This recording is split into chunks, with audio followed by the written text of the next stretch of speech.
We present the first in a three-part series featuring the definitive documentary about the CIA, On Company Business.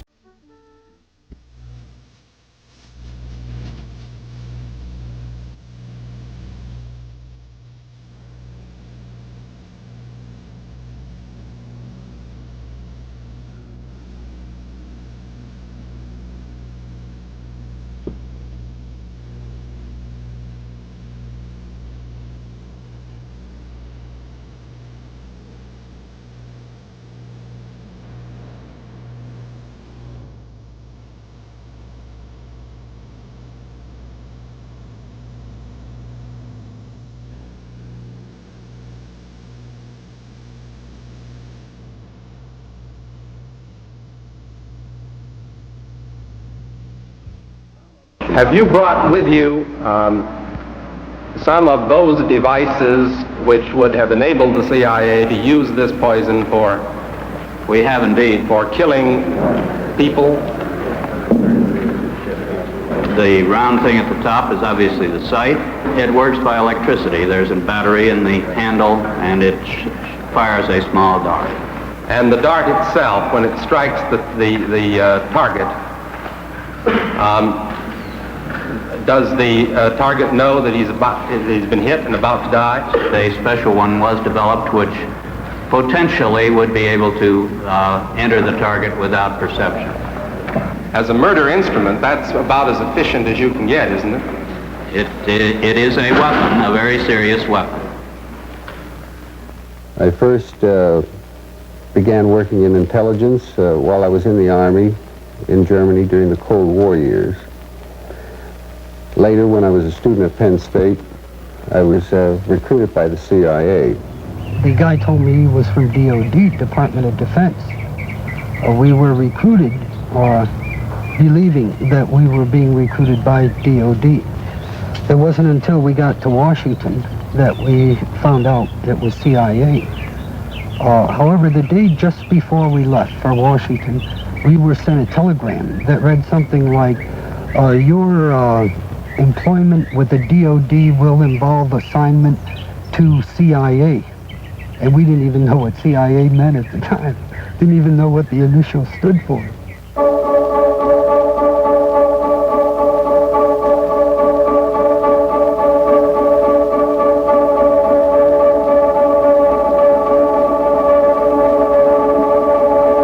A secret organization is a risk in any society. I believe it's a risk that we must take for the net gain, because I believe it's always going to be there. Now, let's say that we abolish the CIA. It's done so many bad things. Let's don't ever have this kind of intelligence organization again. Do you know what's going to happen? American presidents are strong-willed men. They wouldn't be in that office if they weren't. If they don't have an intelligence service, they're going to create their own. It may not be very big, and they may reach into the loony bin to find the people to run it. And they may call it the plumbers, but they will have it.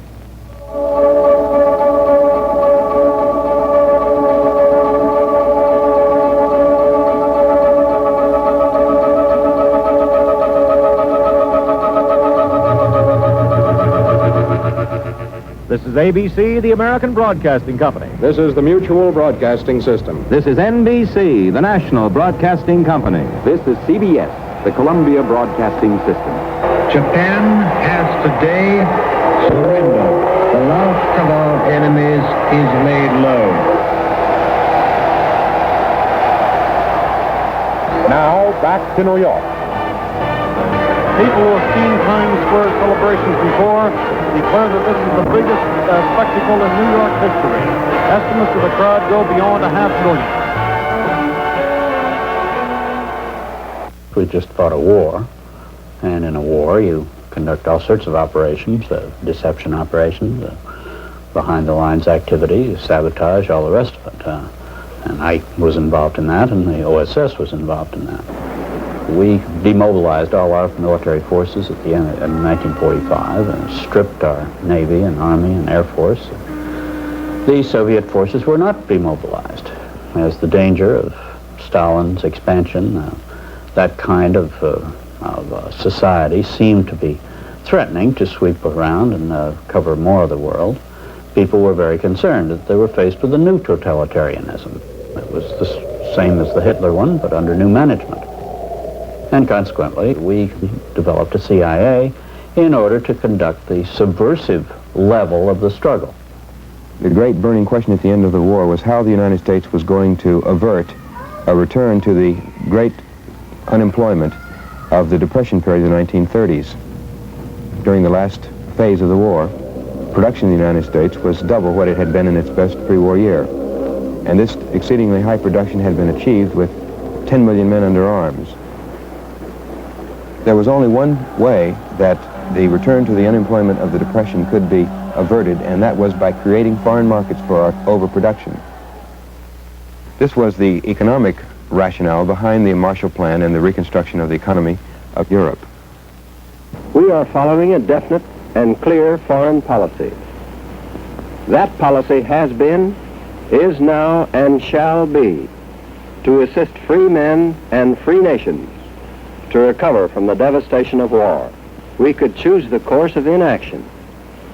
We could wait until depression caught up with us. Our other course is to take timely and forthright action. Preparing for the special session of Congress, the Foreign Policy Committee of Senate and House hears Secretary of State Marshall tell what's needed to give the free nations of Europe economic support. I recommend that you give immediate and urgent consideration to a bill authorizing the appropriation of sufficient funds to provide the supplies necessary to permit the people of these countries to continue to eat, to work, and to survive the winter. We find ourselves, our nation, in a world position of vast responsibility. We can act for our own good by acting for the world's good. The CIA comes into this because the political forces in Western Europe after World War II that were prevailing had been the backbone of the resistance to fascism, and they were the left-wing political parties, principally the communist parties, especially in France and Italy. These parties, knowing that the reconstruction of their economies would bring economic and political dependence on the United States, opposed the Marshall Plan. And the CIA was partly set up in order to combat, on a political warfare basis, the efforts by left-wing political organizations in Europe to impede the success of the Marshall Plan. Signing the bill that will enable our national military establishment to do more coordinating and less pulling in opposite directions, President Truman uses a number of pens. These, in turn, are passed out as souvenirs to the witnesses, one of whom is the boss of the Armed Forces, Secretary of Defense Johnson.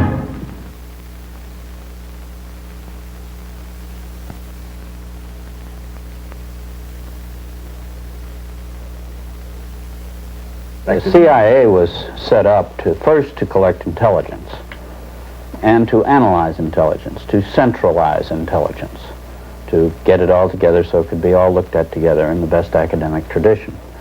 Also, however, it was set up in order to struggle at that subversive level with the subversive forces that we faced. The CIA from the very beginning, at least as early as 1951, has used the information that it has collected. And it has used the information in order to penetrate and to manipulate the institutions of power in whatever country it is operating in order to influence the course of events in those countries. And essentially this boils down to propping up those forces which are considered to be the friendly forces, and in penetrating, dividing, weakening, and ultimately destroying those forces which are considered to be the enemy forces.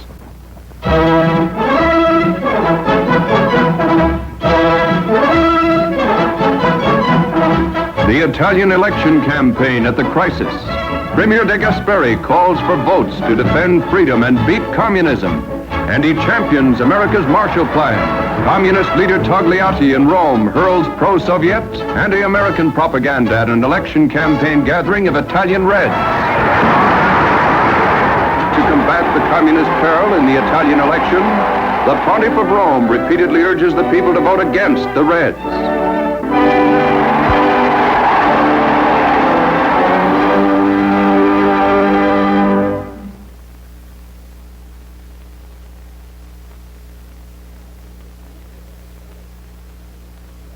I think that whenever we had the choice, we tried to support center democratic forces. I mean, clearly that's what we did in Europe. We didn't support any fascist groups in Europe. We didn't have to because there were good socialists, good Christian Democrats. We did not go to the right-wing forces. I joined CIA in September of 1951. The preceding year, April 1950, NSC 68 was drawn up. It was a joint interagency working paper. It was inspired primarily by Dean Acheson, and it was the blueprint for the Cold War. It is not only the threat of direct military attack which must be considered, but also that of conquest by default, by pressure, by persuasion, by subversion, by neutralism, by all the paraphernalia of indirect aggression which the communist movement has used. It was the height of the Cold War. Senator McCarthy, Joe McCarthy, was terrorizing the nation with charges of a great internal communist conspiracy. The State Department, according to him, you will remember, those of you who are old enough, was filled with Soviet spies. Main Street, USA, at peace, unaware that a cabal of conspirators plots its enslavement. At Mosinee, Wisconsin, two former communists show how a highly organized minority, using the seizure techniques taught in Moscow, can take over a city. First, the mayor is hustled off to jail, and then the chief of police. In The Red Primer, an early lesson teaches the importance of controlling law enforcement. Without a controlled press, red tyranny could not survive, so the town's newspaper editor, who is likely to be independent, is quickly seized to adorn a concentration camp. Prepared propaganda speedily rolls from the once free presses, and the picture on the front page tells one and all who gets allegiance from now on. The official name of the government established by the revolution shall be known as the United Soviet States of America, USSA, affiliated with the Union of Socialist Soviet Republics, of which Moscow is the capital of the worldwide communist superstate. The concept was that the Soviet Union was engaged in a worldwide effort to obtain domination everywhere. The question is, the machinery that was set up as a result of our experience in a hot war adequate to deal with what may well be a 25, 10, 25, or a 50-year struggle in the Cold War. The problems presented are entirely different. I think the Russians are counting on a lack of staying power on the part of our country. I think they feel that we're sort of fat, rich, and slap happy, and we don't have the staying power and the patience to put up with a long-term struggle. We have passed through a time of the awakening of people to the nature of the true danger in the world. We are now deep in a period of action. The institutions of power, which are penetrated and attempts are made to manipulate them, are the political parties, the security services, the military institutions, the trade union organizations especially, the youth and student movements, cultural organizations, professional societies, and in a very big way, the public information media. We need powerful radio stations abroad, operated without governmental restrictions, to tell in vivid and convincing form about the decency and essential fairness of democracy. The Crusade for Freedom will provide for the expansion of Radio Free Europe into a network of stations. They will be given the simplest, clearest charter in the world. Tell the truth. Radio Liberty was funded entirely with CIA funds, I think, from the very beginning up until 1971 and 1972. Radio Free Europe was supported in part by the Crusade for Freedom and later the Radio Free Europe Fund. These carry more than the message of freedom. They give specific instructions to the Russian people how to work for their liberation with maximum effectiveness and minimum danger under the very noses of the Soviet secret police. To achieve a truly free Russia, your allies behind the Iron Curtain need your help. They need moral support and your material aid. No one really knew that it was funded by CIA. When I say no one, obviously some persons did. I'm not sure. When I personally found out, it was fairly early.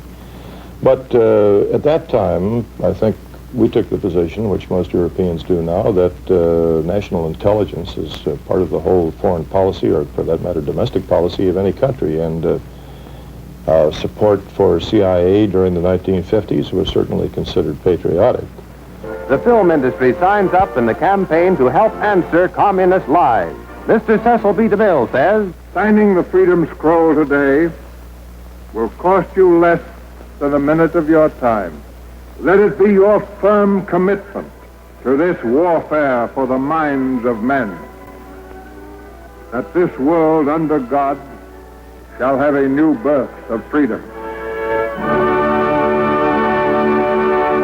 One of the principal mechanisms which the CIA used after World War II in its programs to influence the course of events in different countries was the use of front organizations. For example, in the youth field, the CIA set up the World Assembly of Youth, which continues today with its headquarters in Brussels. In the student field, the CIA set up the Coordinating Secretariat of National Unions of Students. The operation runs in a very simple way. Most people will join an outfit because their friends belong, or because, well, I guess it's a good idea that I belong to it. But only a few people ever bother to go to the meetings, and these people, of course, always end up as executive officers. Of course, executive officers control all these organizations, and this was the technique that was used by Cordmeyer and his division in youth organizations and in women's organizations and other such groups. In the trade union field, the CIA founded, or helped to found, the International Confederation of Free Trade Unions with its headquarters in Brussels, which continues to exist today. My first job at CIA was case officer for a French left operation, non-communist left. And it was then that I was case officer for labor operations in France. And Irving Brown was then receiving money from us, which he was passing around in France.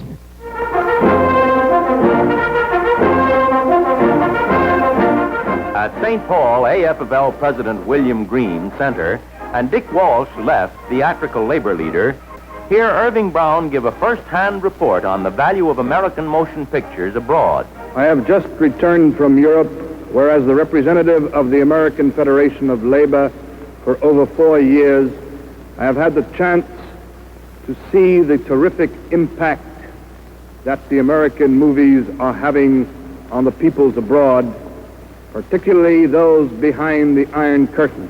This places a great responsibility upon the American people and the American motion picture industry.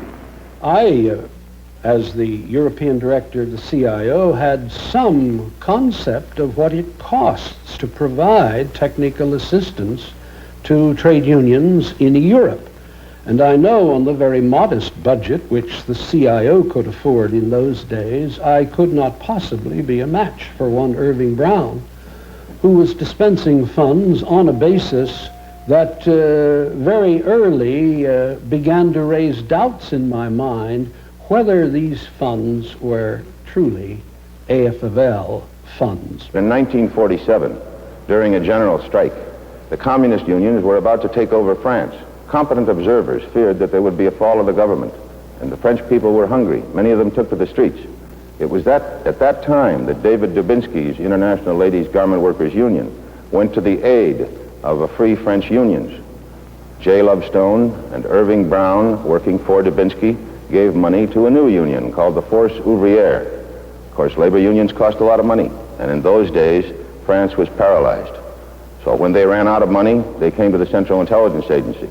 Those people were doing a great job, and we were very glad to help them.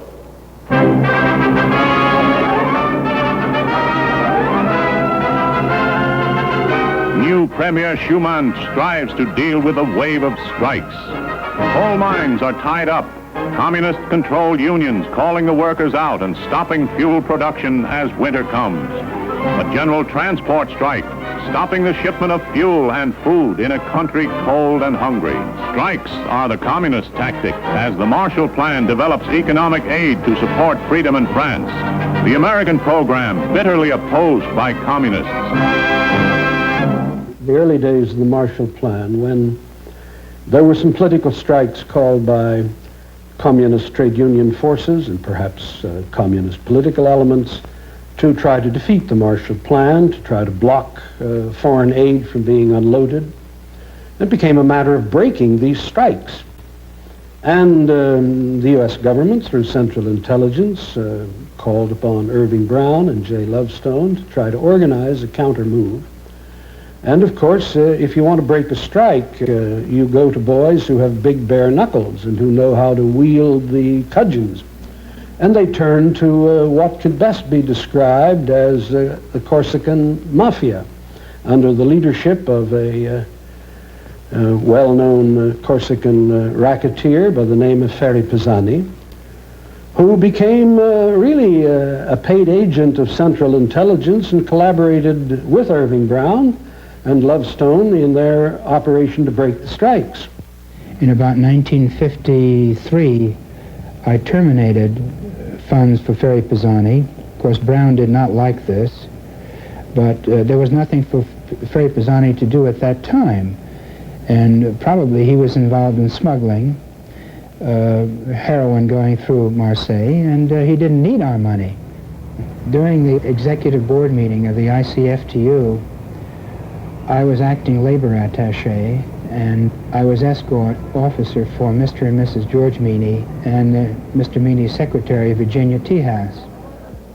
On the last evening of their stay in Brussels, as I was driving Mr. Meany, Mrs. Meany, and Mr. Meany's secretary back to the Metropole Hotel, we got into discussion about European labor and international labor, and perhaps it was unfair of me to go into this kind of dialogue with George Meany, because he did not know that I was working for CIA and that I had once been Washington case officer for Irving Brown's labor projects in France.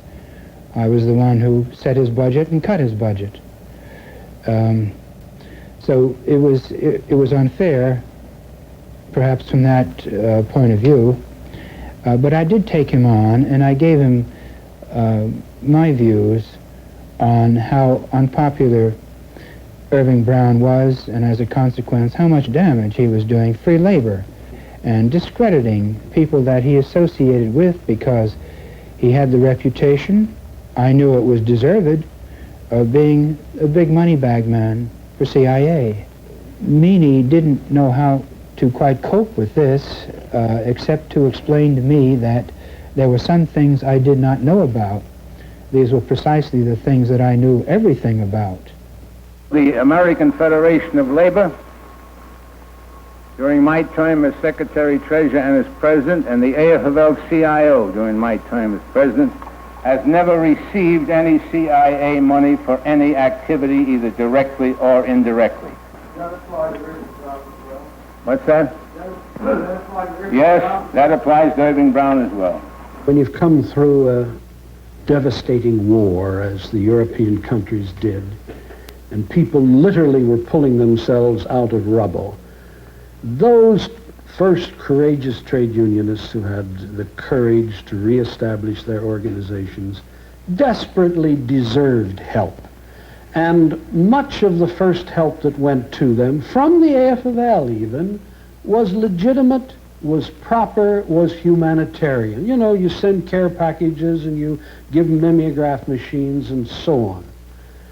When it went beyond that and became a matter of twisting their arm and saying, look now, you know, you're dependent on our help, you got to break up the old CGIL organization in Italy. And when they turned to a marvelous human being like Léon Blum, Nobel Prize winner, courageous French resistance hero, and turned to him and against his own better judgment forced him into breaking with his lifelong ties with the CGT, the Trade Union Federation of France. And when they financed the split in France and Italy, they isolated these heroic figures from the main body of the labor movement and thus destroyed their influence and made them captives of foreign largesse. And nothing will destroy the good name of a national trade union federation than to have it become known that they're dependent upon handouts from the rich uncles in America, especially if the rich uncle in America gets it from the CIA.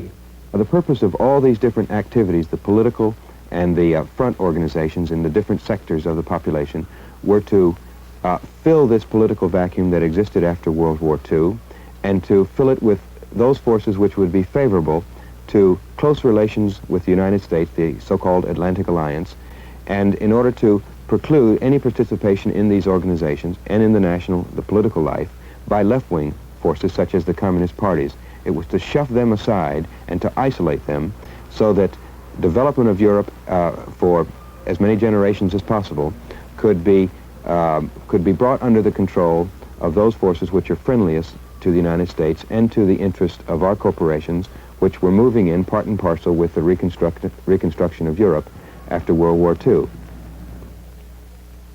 In Washington, D.C., I worked on the Central America desk of Mexico and Central American countries. That was back in 1957, 58.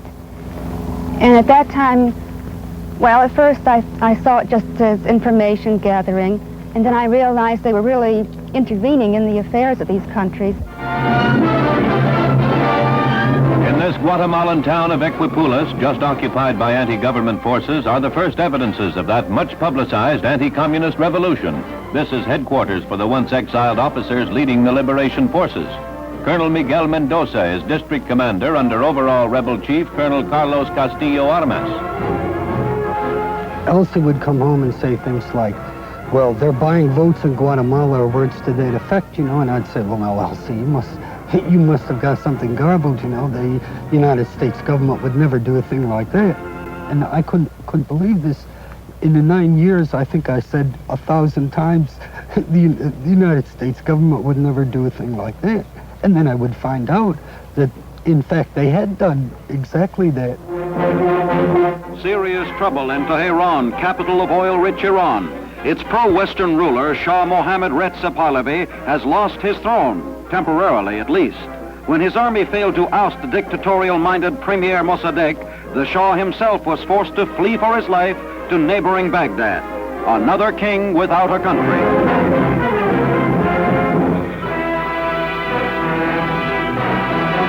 In Rome, where he had fled, 33-year-old Shah Mohammad Reza Pahlavi hears astounding news. Royalist forces have revolted, arrested Dr. Mossadegh, and want their sovereign home. Army men are given principal credit for the sensational change. When the army turned against its Mossadegh-appointed officers, it assured the return of the king. In 1953, a few CIA people managed to make some changes in Iran that President Eisenhower liked very much. In 1954, a few of us in Guatemala made some changes that seemed almost without effort. However, the demands kept growing. Intelligence was asked to do what armies should have been done. It seemed so easy to hope that secret shenanigans could accomplish what an army should have been doing. We were supporting every half-assed dictator, military junta, oligarchy that existed in the Third World, as long as they promised to somehow maintain the status quo, which would, of course, be beneficial to U.S. Geopolitical interests, military interests, big business interests, and other special interests. In front of the presidential palace in Havana, and it seems as far as the eye can see, Cubans. Upwards of 1 million, 5/6 the population of this capital city. Nearly 1 out of every 6 persons on the island. Why are they here? Fidel Castro asked them. Los que creyeron que después de nuestras victorias militares nos iban a aplastar en el campo de la información. A graduate lawyer, Dr. Castro displays an eloquence and personal dynamism that completely sways the enormous throng. I felt that we were grossly mishandling the national liberation movement and the emergence of national liberation leaders like Sukarno, Nasser, and Nkrumah, and so forth throughout the world. I did not believe that we should be trying to overthrow these people or assassinate these people, but instead that we should have worked with them. The ailing premier of Cuba, Fidel Castro, emerges from his convalescence to address a youth congress and to announce that Cuba is expropriating United States-owned property in that country. A name is chiseled from the telephone building and signs torn down from this and other properties worth nearly $1 billion. At the White House, Presidential News Secretary Haggerty announces a break in diplomatic relations with Cuba. There is a limit to what the United States in self-respect can endure. That limit has now been reached. I am to this day absolutely convinced that we drove Fidel Castro into the arms of the Russian bear because he was frightened that we were going to murder him and destroy his new Cuba, and he was absolutely right.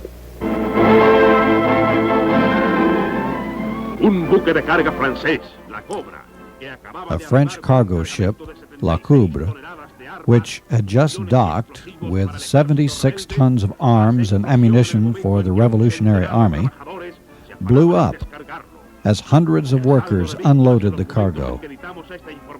70 are dead and over 300 wounded. Government sources have indicated that there is every reason to suspect sabotage. The way it would start is maybe an ambassador, maybe a CIA officer, maybe somebody here in Washington, maybe somebody in the White House would suggest it would be a good idea to help a certain group in another country. That would be looked at to see if we have the contacts, who reliable people we could deal with, and a plan would be put together as to how this would be done. That plan would then be approved within CIA as sensible. It would then be submitted to an interagency group and then submitted to the President for final okay. If the President's approval, then the agency would go ahead. 46 were wounded, 2 killed under questionable circumstances. Castro, in a broadcast speech lasting most of the night, says bombs from U.S.-based planes are responsible for the casualties. Other reports say it was men in cars. Whatever his reasons, Castro stirs strong feelings of anger against the United States. One of the operations they had was to burn the cane fields. As I understand the way it was done, they had people in frogmen suits. They would take them out to the coast of Cuba, jump into the water with incendiary devices in their frogman outfits, come up on the beach, plant these incendiary devices in the cane fields, and swim back to the boat. They'd take off, and 10, 15 minutes later, the incendiary device would go off, and it'd start a big fire in the cane field. Fidel señala que al sur de la provincia de Pinar del Río. Fidel indicates that in the south, in Pinar del Rio province, our radar detected a large ship launching smaller craft. The CIA is in direct control of these operations. It is the CIA which has been organizing the attacks, the infiltration of saboteurs, arms, and explosives. The CIA has been doing all this through people it has directly recruited. Has a decision been reached on how far this country would be willing to go in helping an anti-Castro uprising or invasion in Cuba? Well, first I want to say that there will not be under any conditions be an intervention in Cuba by United States Armed Forces. And this government will do everything it possibly can, and I think it can meet its responsibilities to make sure that there are no Americans involved in any actions inside Cuba. There's no question that American presidents have found it convenient to make an operation secret because that way it obviates the necessity for public debate. In many cases, it's obviated the necessity for any sort of discussion in the Congress. Indeed, that's what led to the fiasco of the Bay of Pigs. Gee, we have another big one to do, and we'll keep it secret, too, when it couldn't be kept secret. Cuban revolutionary troops such as these have invaded Castro's leftist island fortress, reportedly rallied by a mysterious coded radio message. Alert, alert, look well at the rainbow. The fish will be running very soon. From the sea and by parachute, the rebels have struck along the coast within 90 miles of Havana. Initial accounts of the fighting sketchy, but strafing and bombing of communications and military targets reported with heavy casualties. Meanwhile, in Havana, acting Foreign Minister Olivares shows foreign envoys and newsmen scorched fragments of what may have been rockets fired during the B-26 raids. As might be expected, he points an accusing finger at the U.S. The same line is followed at a dramatic meeting of the United Nations General Assembly's Political Committee by Cuban Foreign Minister Raul Roa, charging his nation has been invaded by what he terms mercenaries from Guatemala and Florida. Quickly, forcefully, the charges are denied by Chief U.S. Delegate Adlai E. Stevenson. These charges are totally false, and I deny them categorically. The United States has committed no aggression against Cuba, and no offensive has been launched from Florida or from any other part of the United States.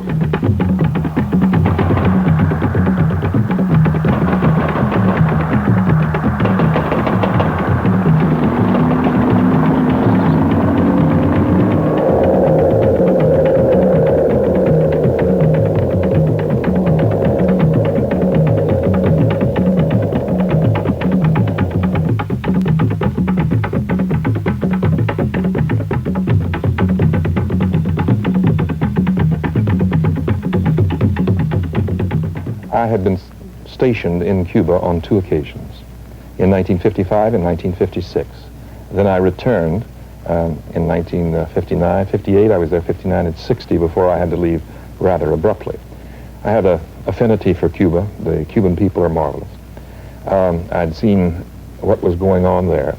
And many of the participants in the Bay of Pigs were on that landing force because I had known them personally in Cuba. And I had recommended on a number of occasions that such and such a person would be a good man to have in the brigade. So when that broadcast came from the beach and the leader said, "We're standing in the water and there's nothing else we can do," and he cursed us. I felt he was cursing me too. Tragic epilogue to a gallant venture.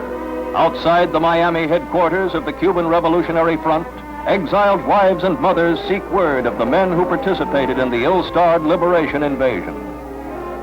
For most, no news is bitter news, especially as in Havana, Fidel Castro, in a 4-hour television harangue, shouts death for all 700 captives he claims taken in the abortive landing. Miles away in the serenity of Camp David, President Kennedy and former President Eisenhower confer on the repercussions of the Cuban episode. General Eisenhower promises bipartisan support for the president in this crisis as the president moves to the next round of the unceasing East-West power struggle over Cuba. Aye, sir.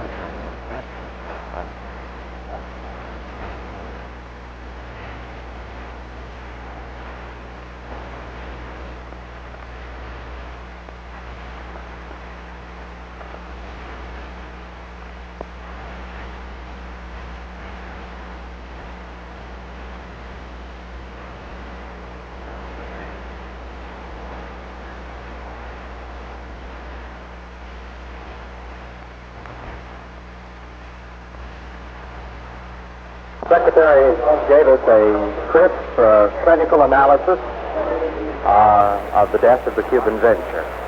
But of course, no post-mortem can revive a corpse. When the Bay of Pigs failed, I was sitting in the building on that night that everyone knew it was a failure.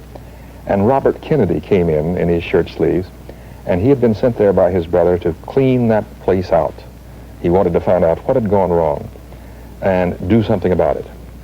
The result, however, was that Bobby Kennedy fell in love with the concept of clandestine operations. And we now know there's one question that's not been answered. Did President Kennedy and did Bobby Kennedy know that there were assassination plans against Fidel Castro? It's an unanswered question. The one thing that I'm absolutely sure of is that not only they knew, but they wished for the continuance of that long period after the Bay of Pigs, in which there were many actions taken against Cuba. To put it precisely, there was at one point when Bobby Kennedy said, "When are you fellows going to get off your bottoms and do something about Fidel Castro?"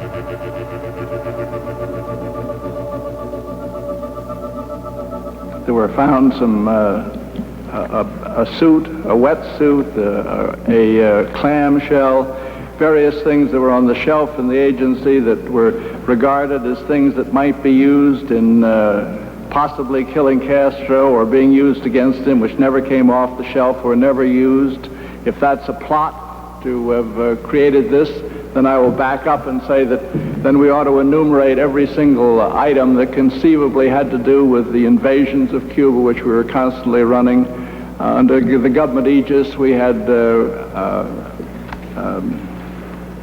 task forces that were striking at Cuba constantly. We were attempting to blow up power plants. We were attempting to ruin sugar mills. We were attempting to do all kinds of things during this period. This was a matter of American government policy. This wasn't the CIA. If those things taper over into assassination plots, it may be so. Why didn't you want to tell the Warren Commission, or why didn't you tell the Warren Commission about the efforts to get rid of Fidel Castro or to overthrow the Cuban government? But Mr. Dodd, you're singling me out as to why I didn't march up and tell the Warren Commission when these operations against Cuba were known to the Attorney General of the United States, the Secretary of Defense, the Secretary of State, the Assistant to the President for National Security Affairs, the President of the United States himself, although he at that point was dead. I mean, all kinds of people knew about these operations high up in the government. Now, why am I singled out as the fellow that should have gone up and identified a government operation to get rid of Castro? And it was a government-wide operation supported by the Defense Department, supported by the National Security Council, supported by almost everybody in high position in the government. As far as I ever knew or know now, no one in the White House or at the cabinet level ever gave any approval of any kind to any CIA effort to assassinate anyone. I told the committee in particular that it is wholly inconsistent with what I know of President Kennedy and his brother Robert that either of them would ever have given any such order or authorization or consent to anyone through any channel. You were head of the agency during the time when most of these allegations occurred. What did you tell the commission? What's your knowledge of assassination plots? I had no knowledge of it whatsoever. And as you know, I stated that there was feasibility or lack of feasibility. There obviously were discussions of the question of whether such matters had been planned, but I had to plead ignorance because none were brought to my attention, and therefore I knew nothing of them. No president in his right mind is going to say, dear director, I hereby order you to assassinate Fidel Castro. In fact, he will probably do the exact opposite. He will issue what is known in the trade as a non-order or a non-directive. He will say, we have these terrible problems down here in Cuba, and it's quite obvious to all of us that the key to it is Fidel Castro. Now, if we could just get rid of that person, maybe we could work out some kind of an arrangement. But of course, we can't do anything like that. That would be wrong. So I don't know what we're going to do about it. We're just going to have to make the best of it and plug along. Now, he is saying this, say, at a luncheon with with McNamara and Rusk and maybe Helms, say, or McCone, whoever was director at the time. Well, it went over from McCone to Helms. Now, these men are astute enough to know that what the president is really telling them is get rid of Castro. But I'm not going to put it in writing, and I've already made a statement for the record that I'm against it. In the event anything ever goes wrong, I'll be able to say, didn't I tell you that would be wrong? Could you tell this committee who the individuals were involving mafia chieftains or organized crime figures? As far as I'm aware, on that particular situation, it was William K. Harvey who was in touch with John Roselli, and it was Harvey and Roselli who were attempting to find, if I understood it correctly, some channel from Florida into Havana. I also understand that there was a question of poison pills which were supposed to be transported to Havana. There was never any evidence that they were ever transported there or ever left the United States. There was never any evidence that this plot ever left the Florida mainland. And if it was indeed an assassination plot, it was misadvertised to me because I had understood it was an effort to see if a connection could be made between the mafia in Florida and the mafia in Havana. And to the best of my knowledge, the connection never was made. Sometime in 1960, during a period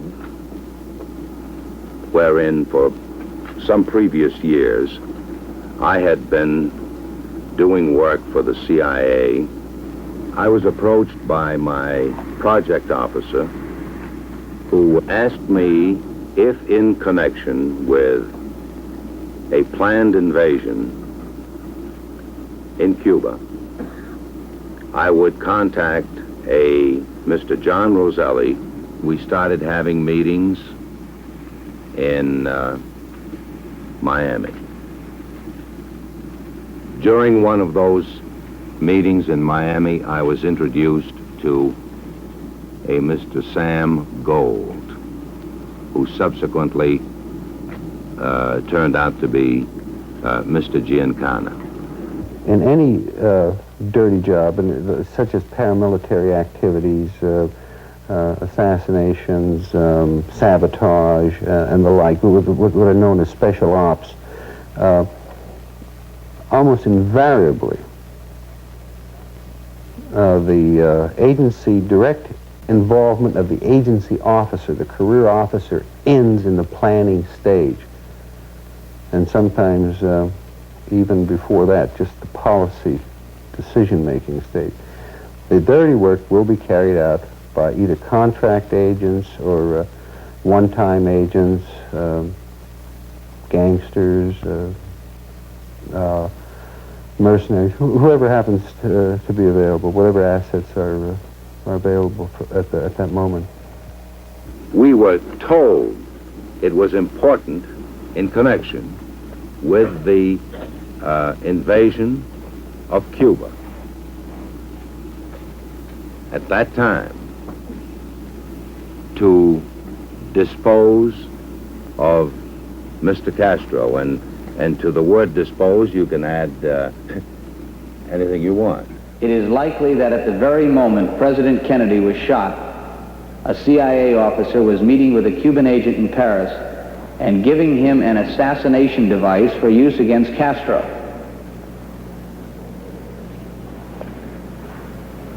Now, I read this, and again, I'm reading from the same report that we read from earlier. They're calling it an assassination device. Are we getting semantical here again? I believe it was a hypodermic syringe they'd given him with something called black leaf number 40 in it.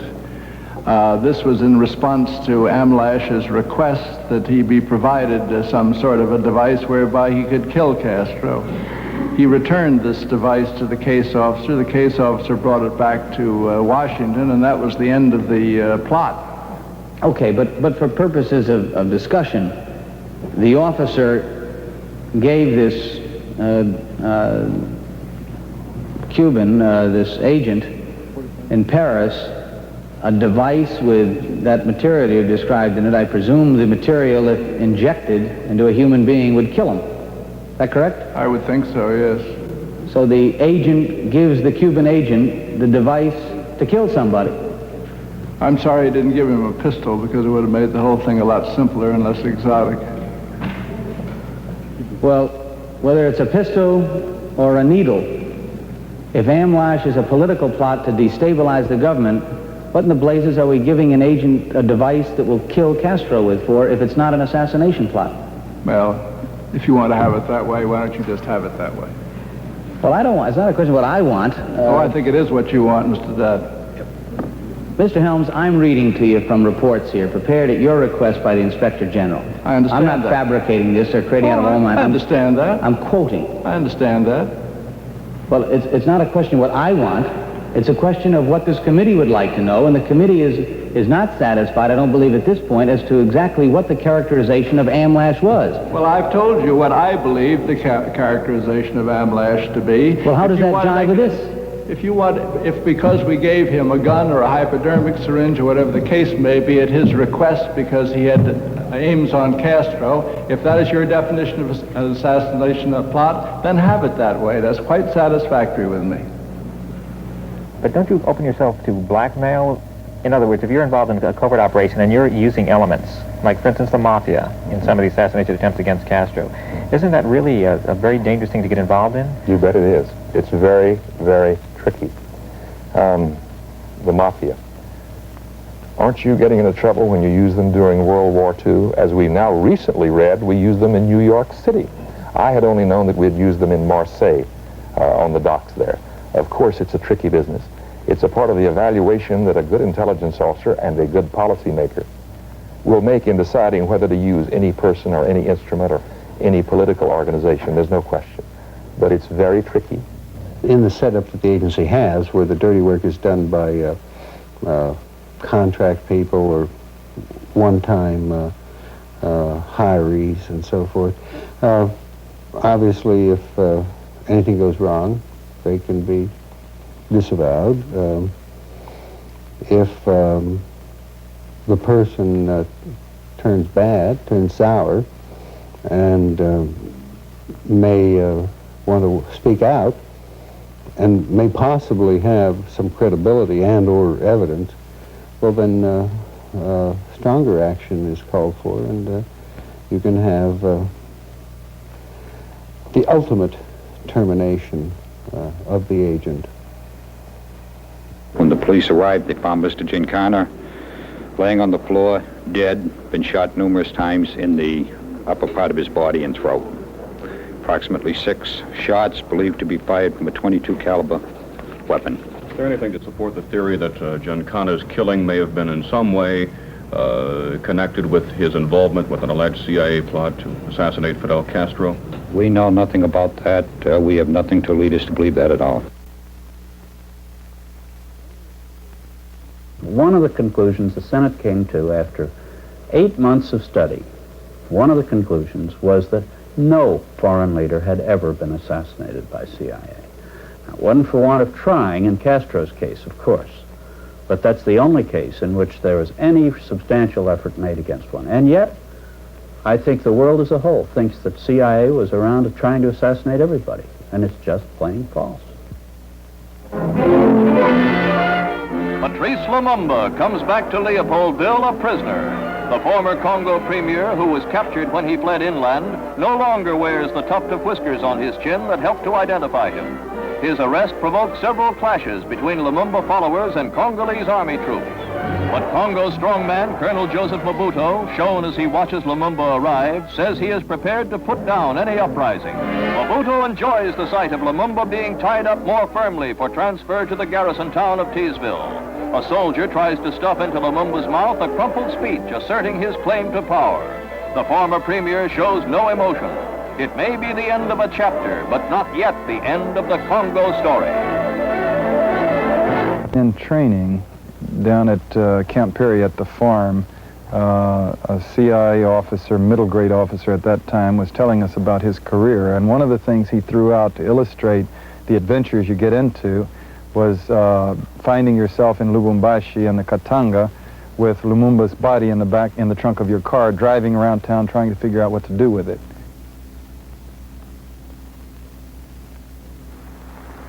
One of Mr. Lumumba's weaknesses was his propensity to turn matters over to the Soviet Union. So I would think that his death, unless it results in a kind of martyrdom that might prove useful to the Russians, would be regarded as a blow to their interests. The CIA had developed a program to assassinate Lumumba under Devlin's encouragement and management.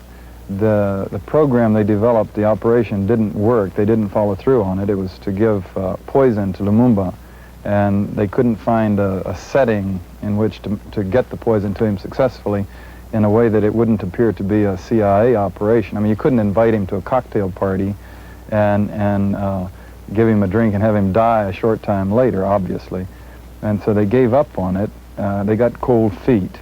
And instead, they handled it by the chief of station talking to Mobutu about the threat that Lumumba posed, and Mobutu going out and killing Lumumba, having his men kill Lumumba. And what about the CIA's relationship with Mobutu? Were they paying him money? Yes, indeed. I was there in 1968 when the chief of station told the story about having then, the day before, that day, having gone to make a payment to Mobutu of cash, $25,000, and Mobutu saying, "Keep the money. I don't need it." And by then, of course, Mobutu's European bank account was so huge that $25,000 was nothing to him. The CIA works through the reactionary forces, essentially, or the middle roading or the social democratic forces, whichever ones they're trying to support. They work through these people. In the CIA, there is a distinction made between the career U.S. citizen employees, like I was, that is the officers and staff, and the people who actually do the work at the end of the line, who are the agents.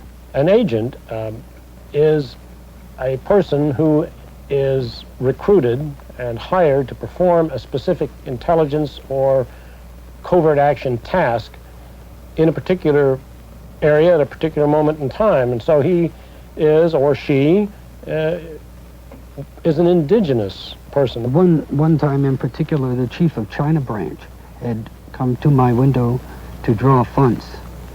And he was drawing funds for death benefits for a person by the name of Dave who had been sent to China as an agent. And he said, "Well, we lost another body today." And I said, "Well, this seems like a very callous way to talk about a human life." And he said, "Well, Jim, we can't let our emotions interfere with our operational effectiveness." One of my favorite agents, a charming individual who looked and acted, as a matter of fact, very much like Flip Wilson. He's quite talented and just a pleasure and a delight to be around. I left the country reassigned, and a week or two later he was executed, shot by the police, just picked him up and shot him without trial. And he would not have been shot if he had not been working for me during this period of time. The situation that an intelligence officer faces when he attempts to get someone to serve the interests of the United States rather than the interests of his own country is precisely the kind of thing that a con man is doing when he's working on the mark. The only person who doesn't know what the game is when con men are working is the mark. The only person who really doesn't know what the game is in an intelligence recruitment is the target of that recruitment. Some of the jobs of intelligence are ones which can best be performed by people who are themselves a little devious, so they can get at the root of the matter. If you wanted to invite a dozen people to spend the rest of your life with you on a desert island, I wouldn't suggest that you invite a bunch of spies. But I believe someone has to do intelligence work, so I did it. That's the end of the first in our three-part series featuring the award-winning documentary On Company Business. Alternative Views is a production of the Alternative Information Network. Austin, Texas. Goodbye.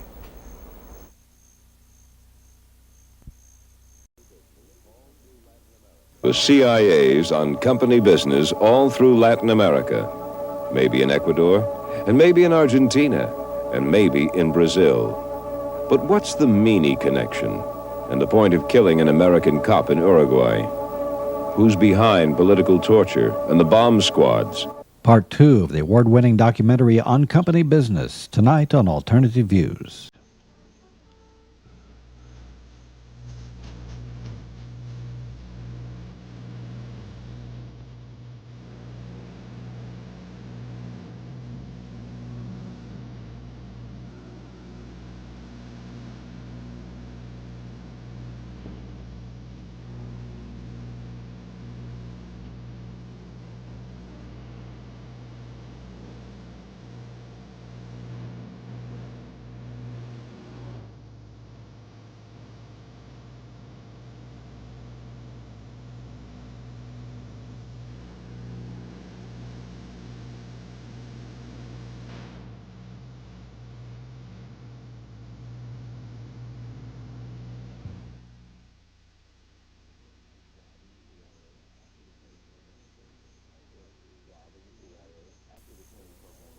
My first job in the CIA after the training program was over was to do name checks for all of the prospective name checks of all of the prospective Venezuelan employees of the Creole Petroleum Company. Name checks means that a name is taken, and in this case I got all of these names from our office in Caracas, Venezuela, and I would check the names against all of the CIA files, which are computerized and mechanized, searching for possible indications of left-wing political sympathies or membership. On those that I found data, I would send that back to Caracas, where it would be turned over to the Creole office in Caracas, and those people wouldn't be hired. It's worth saying that the Creole Petroleum Company is one of the principal subsidiaries abroad of the Standard Oil Company of New Jersey, Exxon, which, as we all know, is a pillar of the Rockefeller family fortune. This is a specific example of the CIA assisting outright a multinational corporation. But in general terms, everything that the CIA is doing in the propaganda area and in the political warfare area tends in one way or another to help create the optimum operating conditions for multinational corporations in that particular country.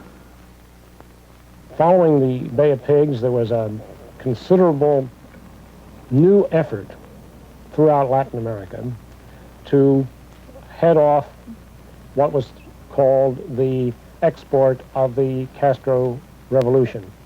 And we were engaged in this from the Rio Grande to Tierra del Fuego, the foot of Argentina. As far as the United States is concerned, the encouragement and support of subversion by the Castro regime against other countries of this hemisphere is not a subject for bargaining. It simply must stop.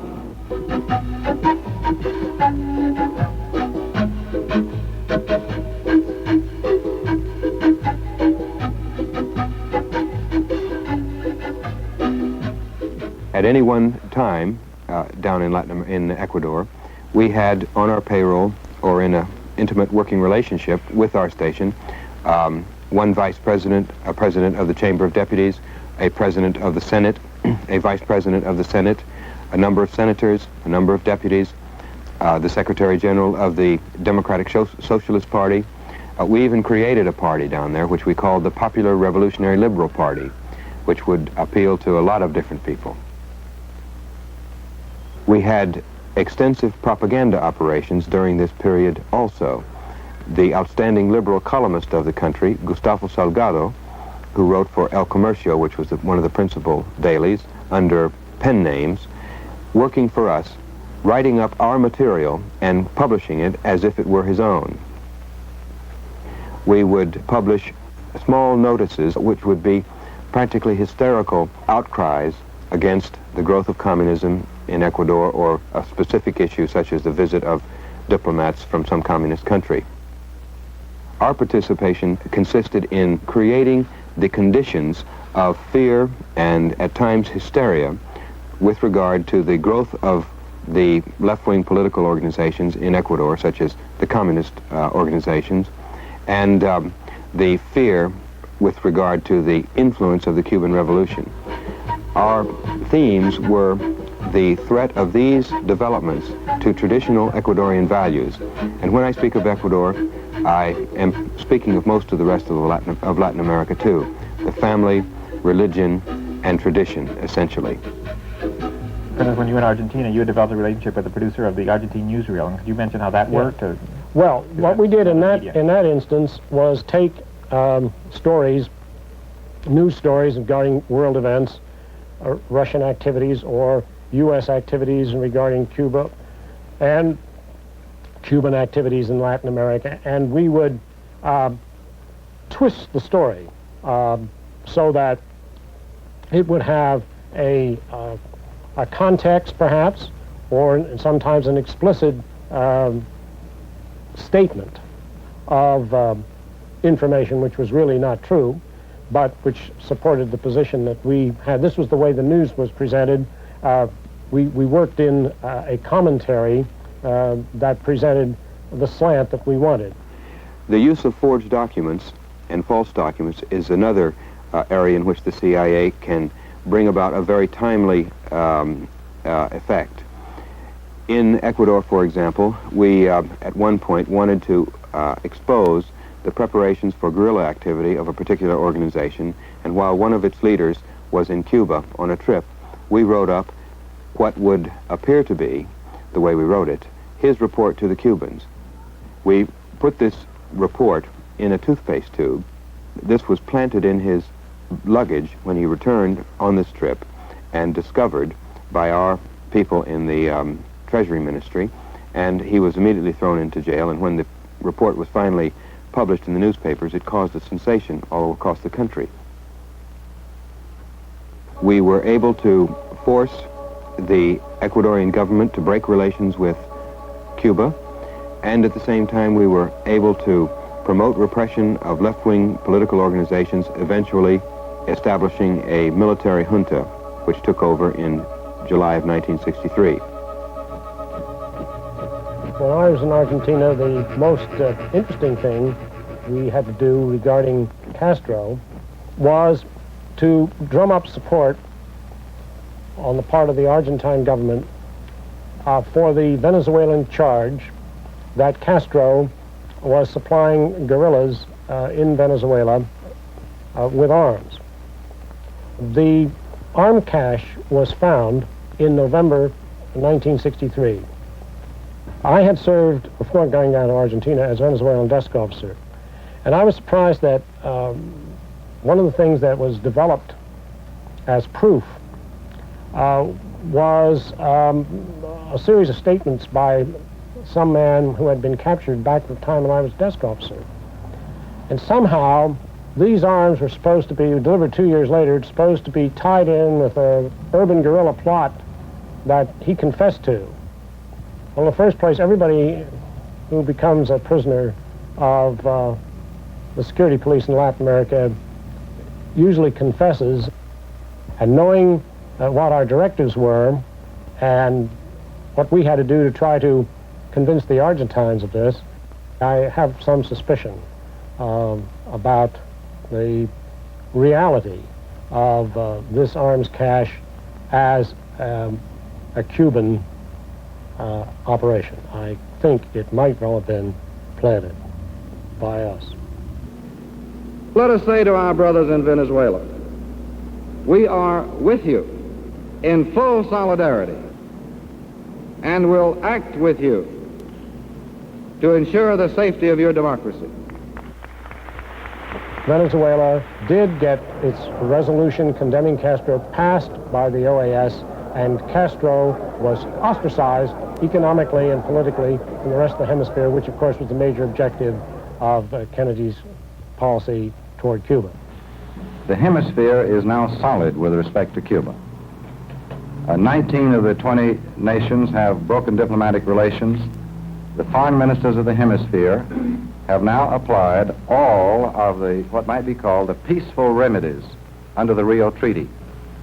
Castro's course is not the path of the future.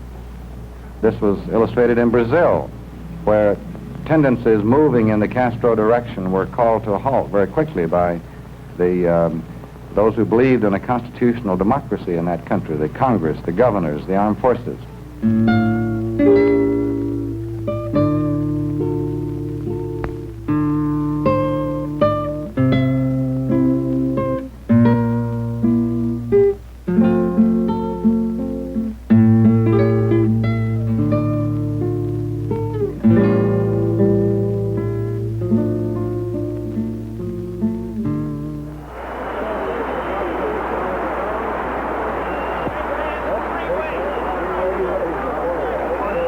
In the long run, the issue between communism and democracy is going to be finally settled not in the councils of diplomats or by the heads of government, but in the hearts and the minds, yes, in the stomachs of the multitudes of the ordinary working people of Asia, of Africa, of Europe, yes, and of the Americas too.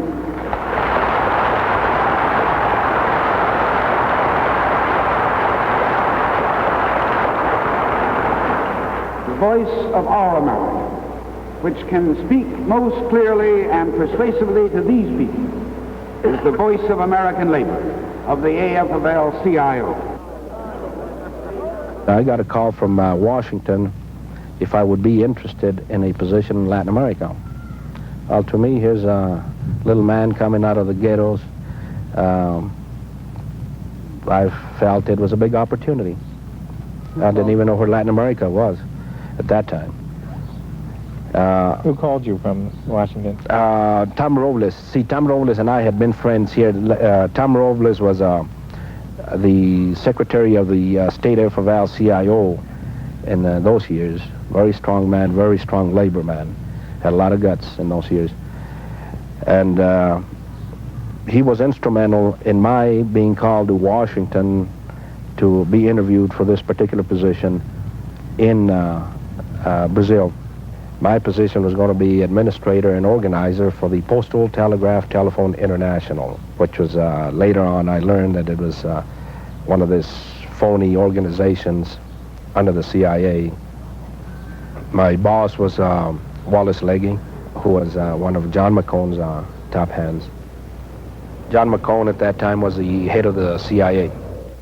In August of 1960, when we came to a full realization as to what had happened to the Cuban workers and the entire Cuban people under Castro, the AFL-CIO appropriated $20,000 for the purpose of studying the establishment of a mechanism through which we would help to strengthen the free labor unions of Latin America and develop trade union leadership. CIA's trade union operations are effected through a vast bureaucracy of people. These are the officers of the international trade unions and of the national unions, especially in the United States, through which the CIA is able to infiltrate and manipulate the international unions. Of course, Mr. Meany has been in the past one of the principal, if not the principal, U.S. trade unionist through which these operations are effected. I'm Andy McClellan. I'm the Inter-American representative of the AFL-CIO and have been since 1964. Prior to that time, I was the associate Inter-American representative, and prior to that time, I was Inter-American representative of the International Union of Food and Allied Workers, based in Geneva, but working in Latin America. I'm the executive director of the American Institute for Free Labor Development. Prior to that time, as a matter of fact, I've been the executive director now for some 10 years, and I've been with the American Institute for Free Labor Development since its founding in 1962. For the period immediately prior to 1962, I was the Inter-American representative of the Postal Telegraph and Telephone International, which has headquarters in Switzerland, but I was their representative in the Western Hemisphere. Didn't they tell you what you were going to be doing in the labor movement in Brazil? The idea was to well, they don't explain anything. You go there with the impression that you are going there to do a labor job to represent the membership. This was my impression of it. They didn't tell me otherwise. So I started tackling the problems, combating the management for better conditions, working conditions, higher salaries, lenient rules, what you do in the labor movement. Apparently I was doing the wrong thing because 3 months later I was through a courier that was sent to Brazil, where I had to go travel for about 4 or 5 hours, go all over the city to meet this guy who was just across the street from my office. But they wanted to make sure that there weren't any enemies following me. So then they instructed me that I was to return to Washington. That was in November, shortly before Thanksgiving, and go What for year? That was in 1962, same year that I started there, to be trained on clandestine activities. Legge pointed out to me that we were organizing for 1964. See, and he was reorganizing his forces in D.C. He was ahead of the whole PTTI operation then. And he says, Richard, look, we're organizing against the communists for 1964. So your job is to organize within the U field as a communicator to organize against the communists. Later on, after I got trained in New York, I felt, well, it was a brainwash type of thing. I became a very fanatic. I was a real fanatic then.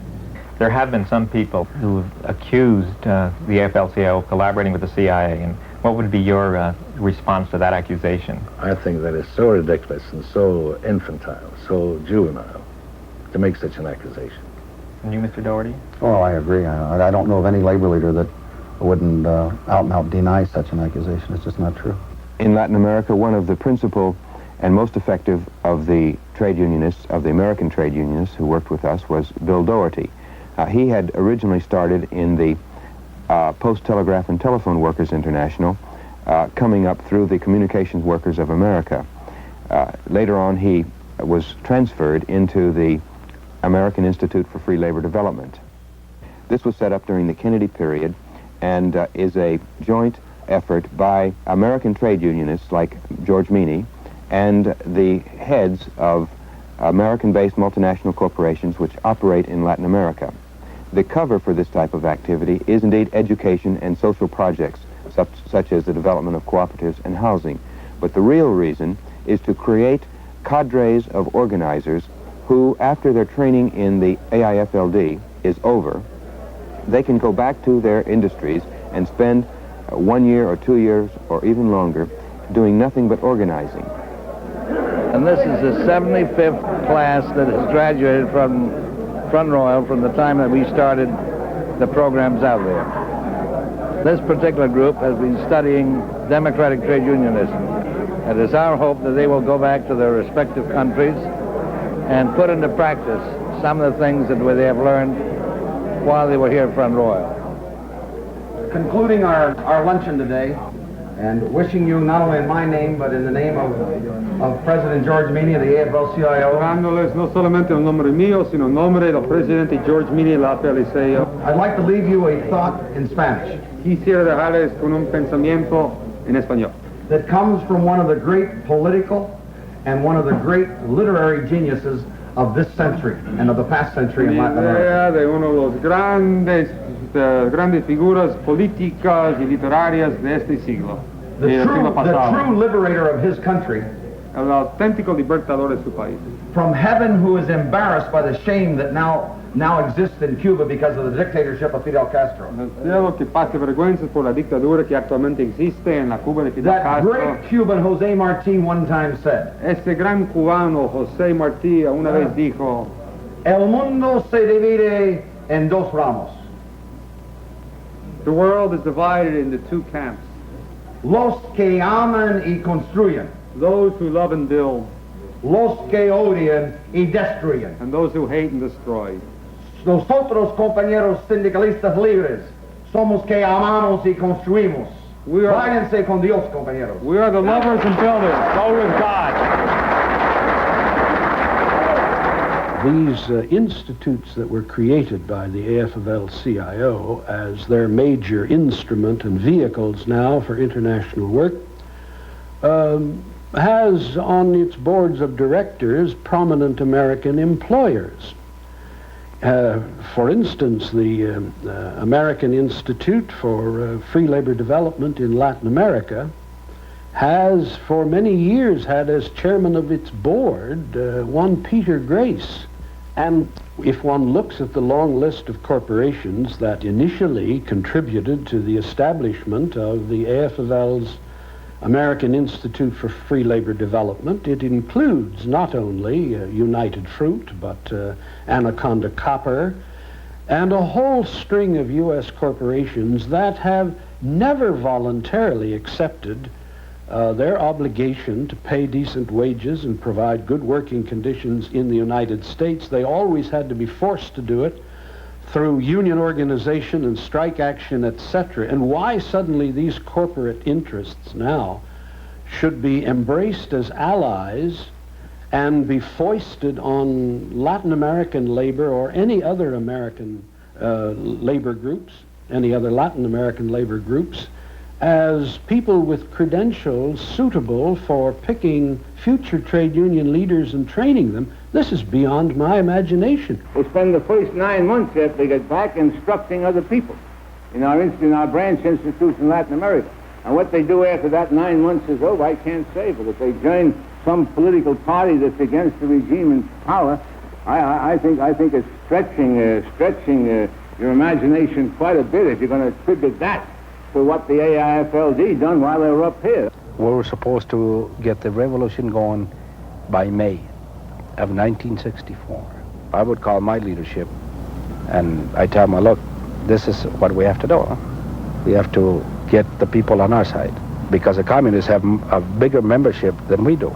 So you have to go out there and pull the membership away from them. See, and this is where the idea of training our leadership to go to Front Royal came into being. This is J. Peter Grace, and he says here, AIFLD men also helped drive communists from control of British Guiana. They prevented the communists from taking over powerful unions in Honduras and helped to drive the communists from strong jugular unions in Brazil. Could you go back to that period and sort of describe what the atmosphere was in Latin America in the years that... we were living in the early 60s. I think, Andy, you would agree with me, in an era when we were in the streets battling for the lives of the free trade union movement against what was then a more powerful communist trade union movement that since then, in my estimation, has lost an awful lot of its appeal and its attraction and its ability to maneuver. I was doing just exactly what Bill Doherty had done for years and years in Brazil. See, not only in Brazil, but all over the country, all over the Latin American countries. So Bill Doherty now heading the AIFLD was the same type of operation now. Go around buying people. So I would recommend maybe 6, 7, 8 people, which were good potentials as labor organizers, and I would put them on a plane, send them down to Front Royal. They would be paid there. They got their lodging, their meals, the whole works, and then I would support their families in Brazil. And was this part of the preparation for what happened in 1964? That was the object of the whole thing. A half a world away, troops are called out in the suburbs of Rio de Janeiro to quell rioting over President João Goulart's attempts to form a new Brazilian government after the resignation of Prime Minister Tancredo Neves and his cabinet. Food stores are looted as dealers hold back supplies of beans, rice, and other staples because they feel government price controls are set too low. Order is restored, but not before 11 persons are killed and a crippling general strike is called over the power struggle between the president and the parliament of Brazil. Says Mr. Doherty, quote, "What happened in Brazil on April 1st did not just happen, it was planned, and planned months in advance. Many of the trade union leaders, some of whom were actually trained in our institute, were involved in the revolution and in the overthrow of the Goulart regime." Immediately prior to the military takeover in Brazil, there was a group of students from Brazilian unions in training in Front Royal. This wasn't the first of the Brazilian groups that have been here, nor has it been the last. We've had them continuously. They weren't in any kind of a course training for revolutionary activities or clandestine activities. They were in a regular collective bargaining course. It so happens that when many of those students went back home from that course, their unions were involved in this struggle against the attempt of the communists to take over some of the unions, and that's precisely what I meant by the statement. I can say to you categorically now that it is not true. Well, under no circumstances have we ever received or solicited any money from the CIA. It doesn't say that the AFL-CIO received it. The $33 million doesn't go to the AFL-CIO. It goes to the AIFLD. Let me state that these unions you mentioned have stated just as categorically as I have that they do not receive and have not received CIA money. The communists are going to accuse anything that is effective as being CIA, because I think the CIA and the communist KGB have long been involved in an international struggle. The truth of the matter is that our books are now and always have been open to the public. Our funds, our government funds, are appropriated by the Congress. The congressional committees have all total access to them. I was keeping books and everything else, where all my expenses were going. When they came to me, they sent a curio and they said, you know, we understand you have books and everything else, you know. And I said, how in the hell do you know? We know what you're doing now. We don't want you to keep books. We don't want you to keep any records at all. Because what would happen if the communists would raid your office, huh? Then they would know who's getting money from us, you know, what you're spending money on and everything else. As long as you show results, we don't care what you do with the money. So I used to travel with briefcases full of money, hello. Didn't you also use that money, for example, to buy weaponry? No, I didn't, because my field workers did that. They did that actually on their own, no? They were aware of the fact that we were having a revolution, no? And that the day was going to come. An exiled Brazilian colonel had this to say. In 1961, the CIA started an internal preparation for a military coup. First, they created a propaganda network with specialized personnel. And these people attempted to exploit all of the government errors and difficulties. And in the meanwhile, they spread disinformation, and they created slogans which had nothing to do with the real situation.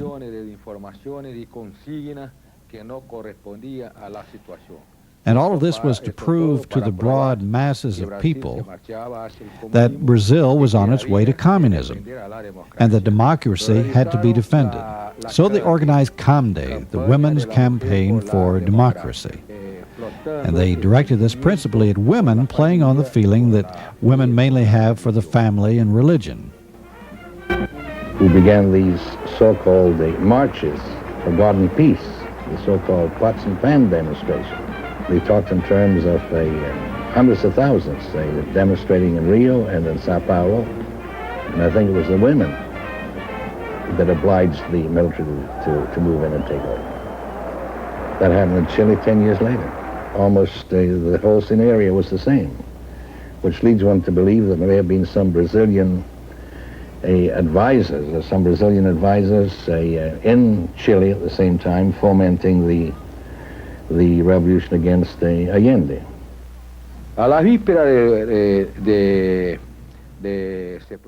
the day before the coup, Castillo Branco, who was then the chief of the Army General Staff, could not make up his mind. He wasn't sure that the coup would be successful. General Vernon Walter personally went to tell him that, yes, he should join the coup because, in case it was needed, the American fleet, a naval task force, was sailing close to the coast of Espiritu Santo, where the Marines would land to support the coup forces. And it was for this reason that Castillo Branco decided to support the coup.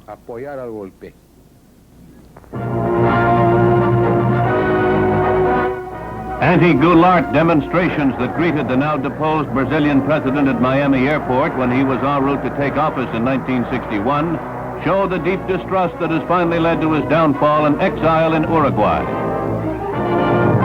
Troops had to be called out in Brasilia to quell the bitter protests of thousands against the notoriously left-leaning João Goulart's taking office. A Russian trade show in Rio de Janeiro gave President Goulart, who paradoxically is a millionaire rancher, a chance to hobnob with some of his Soviet heroes. But it was his sympathies with nearer-at-hand Fidel Castro that the Brazilians really feared. Riotings against Goulart were frequent, yet when the end of his regime came, it was through a brief and bloodless military coup. What his successors can do with the almost totally wrecked economy he leaves behind him is a matter of concern to the entire Western Hemisphere. Did you have arms stashed right there in your office? Yeah, they were right there in my closet, yeah. What kind of weapons were they? Should name it. Machine guns, all types of weapons. Huh? Did your field workers participate at all in that coup? What'd they do? They burnt up the communist headquarters. They burnt up the whole damn building. My own people. All I knew was that the communists had been put away in prisons. The military had brought in ships, put them in the bay, and confined the communists, you know, put them in ships, locked the doors, and thrown the keys away, and whatever. So were a lot of communists in the labor movement there that you knew about put in jail? There were more of them than us born. And they were all jailed? They were all thrown in jail.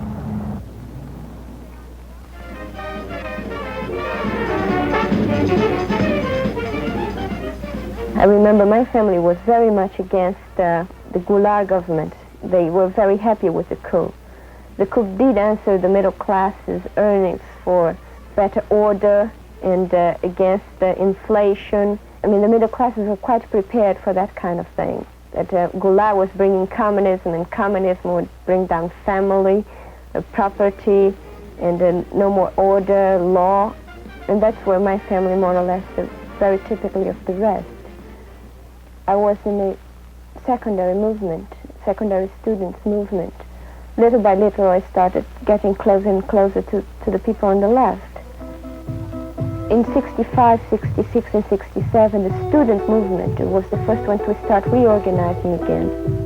There were many different demonstrations against the government, but one of them in early March 68, they were protesting for a better restaurant, and a student was killed. And that sparkled the whole chain of demonstrations, and more people got killed, and more demonstrations, because by then the petty bourgeoisie that in 64 was for the coup started suffering because of the coup. The military government brought in a lot of repression. People started actually being arrested and taken to court and being tortured.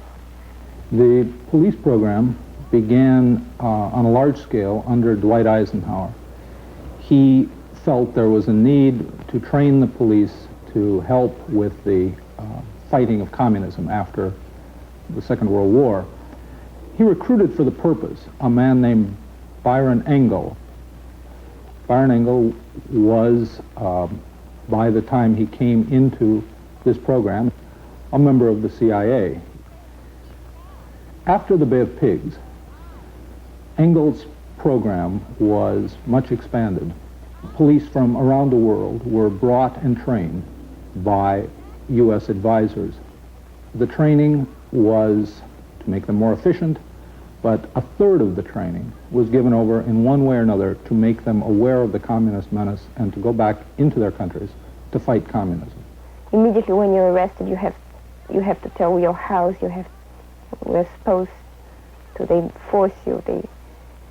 They try to force you to tell where you live, other addresses you know, where you meet, because that's where they get their information from. The situation is so difficult that they dare not put infiltrators. They have not courage nor possibility of actually infiltrating the left. It's too dangerous. So the only way they get their information is through torture.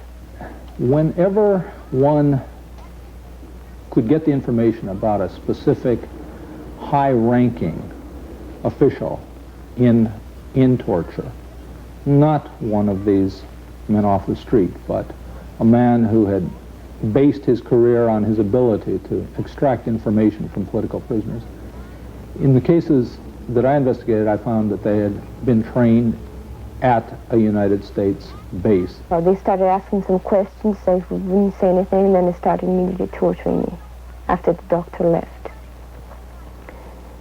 And, I mean, it's the same story of so many people. It's torture, electric shocks, and beatings, and telephones, and finally, it's a few hours like that. Many of the people I spoke with, exiles, political exiles in Europe, had been tortured with U.S. Army field telephones. They were simple, they were easy to operate, and we had sent them in large numbers as part of our military assistance plan. You hook up wires to the telephone, and you put one wire perhaps on a man's penis and another in his mouth. When they're put in the mouth, the torturer uses a rubber glove. This is done with a certain degree of surgical precision. There is no embarrassment among the torturers, I was told, about the handling of genitals. Although when women are tortured, oftentimes the higher ranking officials will find an excuse to come by and watch the torture. I decided that I would confirm everything they wanted. It was in such a condition, they certainly wouldn't settle for less. And I didn't want to go through any more torture. I was, ideologically, I was weak enough to say, well, if they know, why not? What we brought to it, what we as the United States, through our efficient system brought, was the sense that you used only the amount of torture appropriate to get information. And the reason torture persists is that although the cant among the police officers is that torture is not an effective way to get information, it of course is. The torture is a necessity of the system, not because some minds, sick minds think of it, but because the resistance continues to grow. It's a sporadic thing in small form, but it's always there. Torture is the answer to that.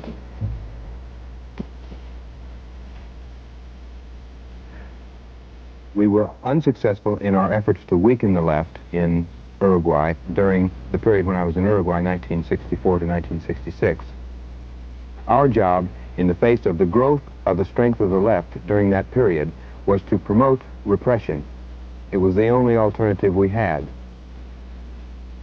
In 1966, we brought in a CIA officer who set up his office in the police department under the cover of the public safety mission of AID.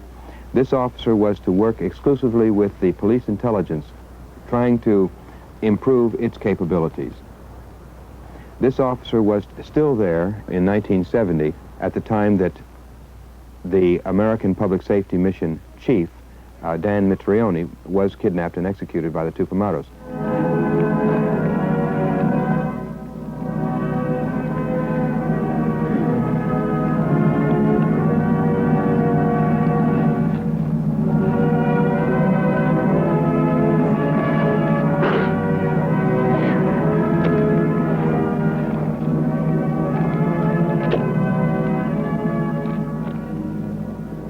Mitrione was the small city cop in Richmond, Indiana. He had advanced to the position of chief of police and had heard about Byron Engel's program in Washington, applied, and of course he was exactly the sort of person they were looking for to send abroad. Diligent, hard-working. Dan exemplified the highest principles of the police profession, that of social service. He served in Brazil for 7 years, at the International Police Academy in Washington for 2, and in Montevideo for 1. There are 250 million people in Latin America. In many of these countries, the communist terrorists are trying to tear the fabric of democracy apart. Some of these countries, Uruguay among them, realize that the best protection against this is the development of a democratic police, and have asked the United States to help. And this is what Dan was doing in Uruguay. Mitrione was a tough professional by 1969. He had spent 9 years in the program. He had been in Brazil, where there had been a great deal of repression and refinement of torture as an interrogation technique, and he went to Uruguay to get information. Some time ago, an officer of the Uruguayan Armed Forces made this photograph public. This testimony is from Dr. Hugo Villar, who is in Uruguay in exile.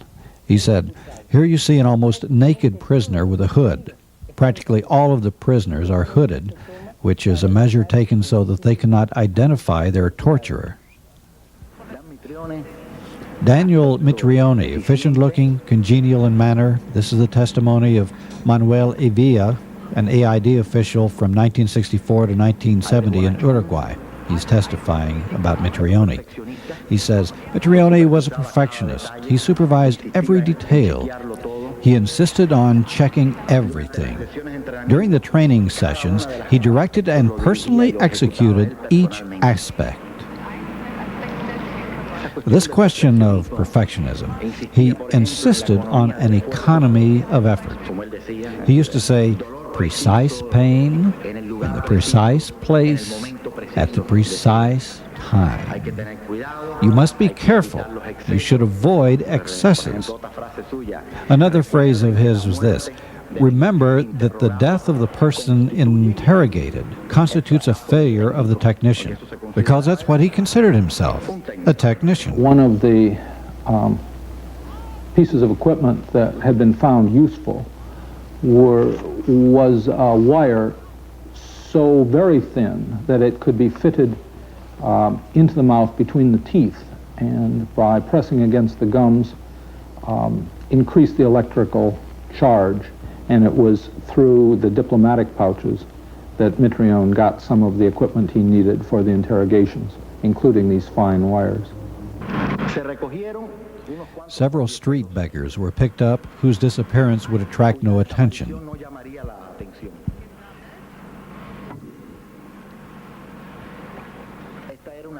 This was a technique that Mitrione had developed, or rather perfected, in Brazil before coming to Uruguay. Using these beggars, experiments were conducted with different forms of interrogation, letting the students see the effects of different voltages on different parts of the human body, male and female. All these unhappy people died without really knowing why they were undergoing this pain, without even having the possibility of answering any question, because they were not asked any questions. They were simply guinea pigs. In Los Fresnos, Texas, the CIA ran for the police program a school in the construction of bombs. Students came from around the world, particularly Latin America. They were instructed in the manufacture of plastique, homemade bombs to destroy radio stations, automobiles. Dan Mitrione sent students from Uruguay to that school. They came from all over Latin America. The idea was that you had to be particularly trustworthy, and you were pledged not to talk about any of the activities, but the courses were run by CIA personnel. The death squads were very active in 1972 and 1973. This was denounced in the Uruguayan Congress before the Congress was dissolved, and it was mainly denounced when the Tupamaros kidnapped one of the main leaders, one of the main heads of the death squad, called Nelson Bardesio. He was a CIA agent. He confessed he was a CIA agent. He was trained in the United States. He was paid by the Central Intelligence Agency of the United States to work. The way they hide his work was he was a photographer. He had a laboratory, but he was organizing all these death squads. He participated in a lot of assassinations and bombings. Nelson Bardesio was sent to Buenos Aires to train with the Argentinian police. From that trip, he brought back to Montevideo charges of plastic explosive. And that plastic material for bombs was used against political figures on the left by the police who went around Montevideo in police cars at night, bombing political opponents. Every CIA station during that period, and I would expect today, was required to maintain what was called the Subversive Controlled Watch List. This was a list of the most important left-wing political activists in the city or in the country, and the list would include not only their name, but the name of their mother, the name of their father, of their children, of their wife, their address where they lived, the address where they worked, the places they would go with their friends, clubs they might belong to, where they would undertake their leisure activities, everything we might need to know for sudden action against that person. These lists would be usually maintained in the CIA offices and kept up to date. But whenever necessary, they were turned over to the local police or the local military authorities for action on the part of those authorities. The Uruguayan death squads started acting in Buenos Aires, in Argentina, and some of our best friends and aides were kidnapped and assassinated. The prominent leaders who were kidnapped were Héctor Gutiérrez Ruiz and Senator Selmar Michelini. They were both kidnapped and assassinated the same night. That very night, they went after my father and myself. When we started living in Argentina, we had to register in the police headquarters. And the first 3 or 4 weeks, we lived in an apartment in a street called Suipacha. Then we moved to the apartment where we lived, where my parents lived for 2 years, and I lived for the last 8 months. And the only place where we had the old address registered was the police headquarters.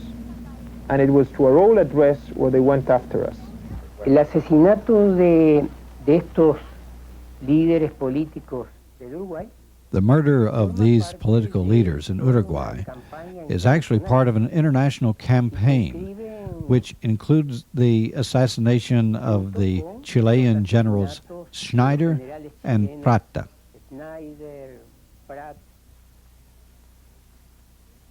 The attempt against Leighton in Europe, the murder of Orlando Letelier, the former Chilean ambassador in the United States, the killing of Torres, the president of Bolivia, as well as the murders of scores of Uruguayan, Chilean, Bolivian, Argentinian, and Brazilian patriots, which has occurred in different parts of America or in Europe, in their country or in other countries. Mitrioni's presence and actions in Uruguay do not represent the excesses of a single individual.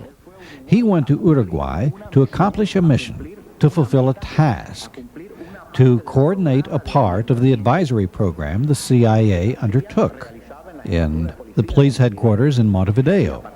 Starting in Mitrioni's time, there was a qualitative increase in the tortures, beatings, and killings. The brutality persisted, but he introduced the refinements of modern technology. Next, you will hear the actual voices of Mitrioni and his captors. Well, now tell me something about the CIA. Well, you're not going to believe me. And no matter what I have to convince you that I tell the truth. I know nothing about the CIA. Absolutely nothing about the CIA. How do you think the Uruguayan government would behave now, I hope they bargain with you. Yes, we hope it too. We don't like it. Yeah.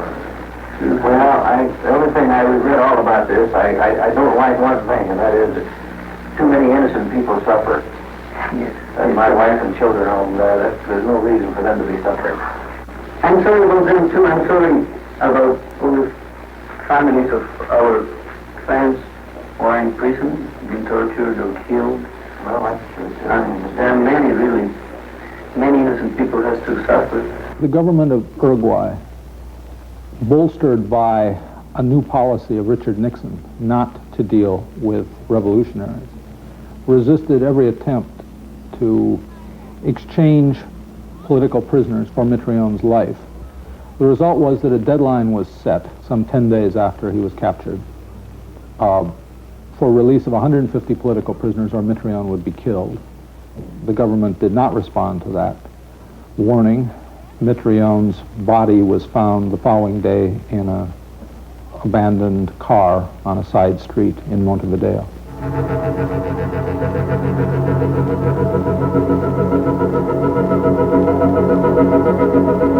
This callous murder emphasizes the essential inhumanity of the terrorist. The American people join the president in condemning this cold-blooded crime against a defenseless human being. Mr. Mitrione's devoted service to the cause of peaceful progress in an orderly world will remain as an example for free men everywhere.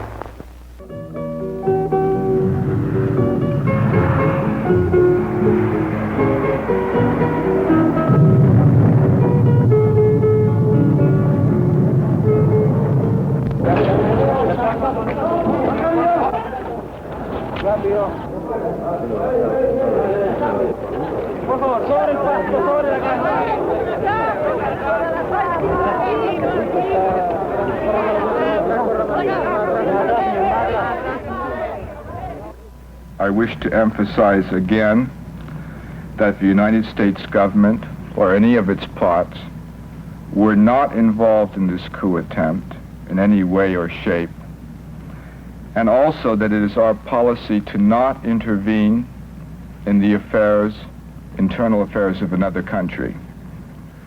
American involvement in Chile was almost total. It was pervasive in every sense. The American ambassador in Chile, when I arrived there, was expected to act as a proconsul.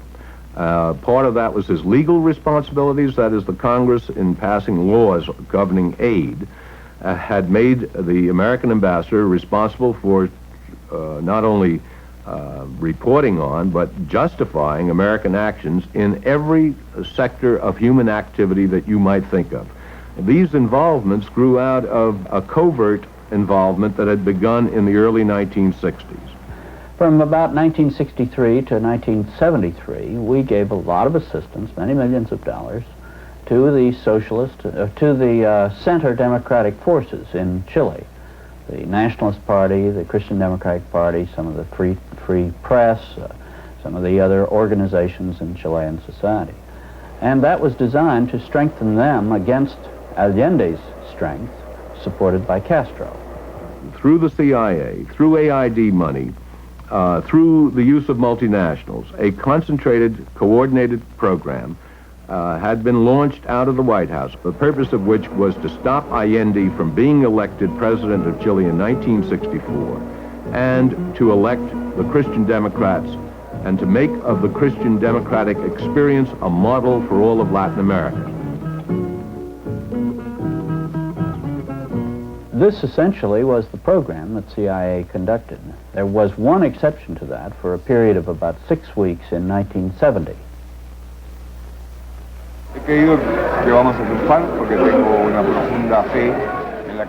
I think we will win because I have profound faith in the political consciousness of the people, despite the inequality of the contending forces in the struggle. But I have absolute faith and confidence in the political awareness of the people and the loyalty of the national majority, which will support the program of the Popular Unity Coalition and its candidate. During that time, at the direct order of our president, CIA went down to really try to activate a military action against Allende when he was just named as president. When Allende was elected, there were two things that then happened. On the one hand, there was a public constitutional gimmick thought up by the lame duck Frey government to block Allende from becoming president. And I was ordered in a secret cable on September 15th, 1970, to contact Frey and determine just how far he was going to go in this way, and offered $250,000 at my discretional use in support of this what they described as this constitutional ploy. On that same day, they sent secret instructions to the CIA chief, who was just as upset as anybody on getting these instructions and protested them, to to carry out a plot with Chilean dissident military general, retired general, to block Allende's election by any means short of what they call the Dominican-type U.S. Marine invasion, to block his inauguration. And that plot went forward on the specific orders of Nixon, behind the back of the State Department and behind my back. Everybody knew who Allende was because he had been a candidate for so many times before. And everybody knew, especially United States companies, that he was going to nationalize the copper mining. Copper is our main wealth, and it was an irony that it was not in our hands. But that wealth was used to enrich multinational companies. Mr. McComb, in 1970, did you have occasion to discuss the Chilean presidential elections with Mr. Helms, then director of the Central Intelligence Agency? Yes, I did. Did you evidence your concern over the outcome of the Chilean election to Mr. Helms? It was our opinion, and this had been discussed in the board meeting of ITT, that Mr. Allende becoming president and carrying out his policies would have a very serious effect on this country as well as the business interests involved. Nixon called Richard Helms and ordered him to proceed with this plot with the Chilean military to try to thwart the inauguration of Allende. And in my view, the CIA chief, Helms, would not have gone, just taken such an instruction without any discussion. That is to say, he must have said to the president, as I happen to know that he did, that he must have said to the president, yes, this is feasible. This is not impossible, as your ambassador is saying. We, at this point, had begun to talk to the Kissinger office and the State Department about what might happen when Dr. Allende was elected, if he was elected. I sent two cables on September 27th and October 7th to the White House, to the 40 Committee, saying, and it went to the State Department's representative on that as well, the Undersecretary, saying that if anybody were thinking of a plot with the Chilean military, it would be, quote, a second Bay of Pigs. And the second of these two cables, I said I had discovered that the CIA had countermanded my specific orders and was meeting with representatives of a group called, an extreme right-wing group called Patria y Libertad. They had been put off limits by me, as had the general with whom they were secretly plotting. Well, and I asked in that cable, what else might they be up to? International Telephone and Telegraph Corporation, International Headquarters, October 16, 1970. Personal and confidential. The Armed Forces boss, General Rene Schneider, is fully aware of the danger of Allende moving in, but he will not move an inch without phrase okay. One retired General Vio is all gung-ho about moving immediately. Schneider has threatened to have Vio shot if he moves unilaterally. Unless there's a move by dissident Chilean military elements, Salvador Allende will be inaugurated as president November 4th. I got an order to go right back to Washington and report to Kissinger on Monday, October 12th. And when I went in to see Kissinger, and in the course of talking to him, said that only a madman would be dealing with this General Vio, the dissident general, or any Chilean military plotter. 30 seconds later, he leaped up and he said, would you like to see the president? Obviously, I didn't know that I had touched a very sensitive nerve when I said that only a madman would be plotting, since they were already plotting. That's the end of the second in our three-part series featuring the award-winning documentary on company business. Alternative Views is a production of the Alternative Information Network, P.O. Box 7279, Austin, Texas, 78713. Goodbye.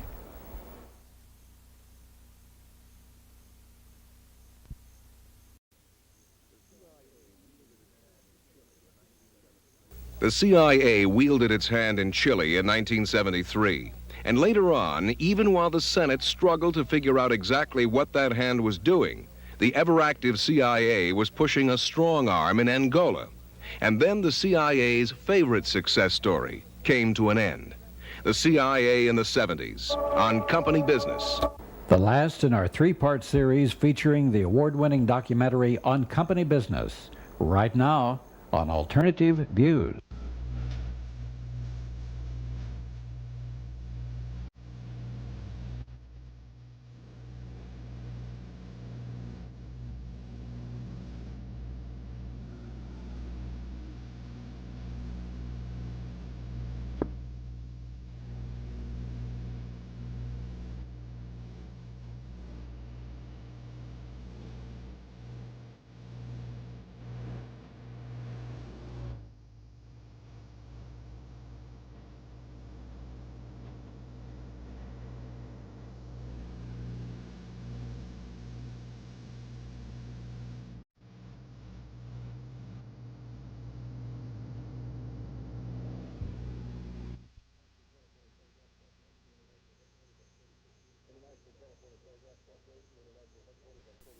International Telephone and Telegraph Corporation, International Headquarters, October 16, 1970. Personal and confidential.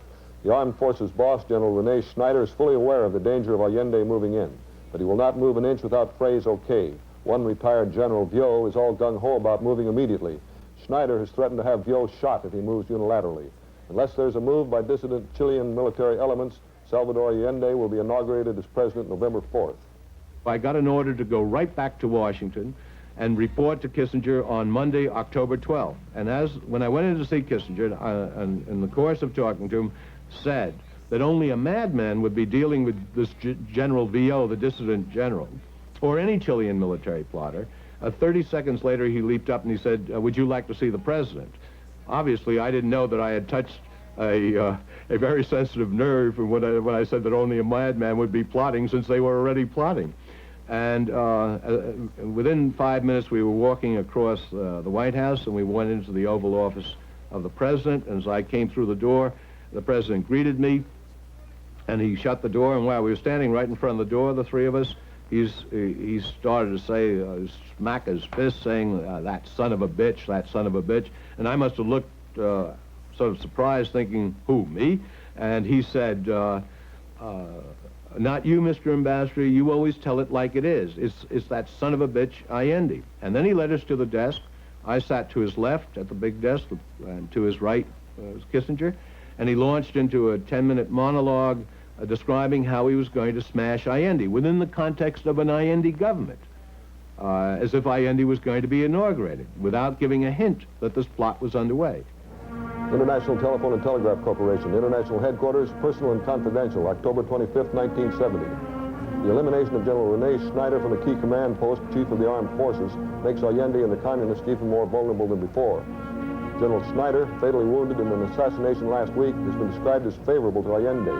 He is known to have consistently blocked coup attempts by more determined general officers. Contrary to the general expectation, the military did not move against Allende over the weekend. It was believed that the killing of Schneider was a prelude to a coup.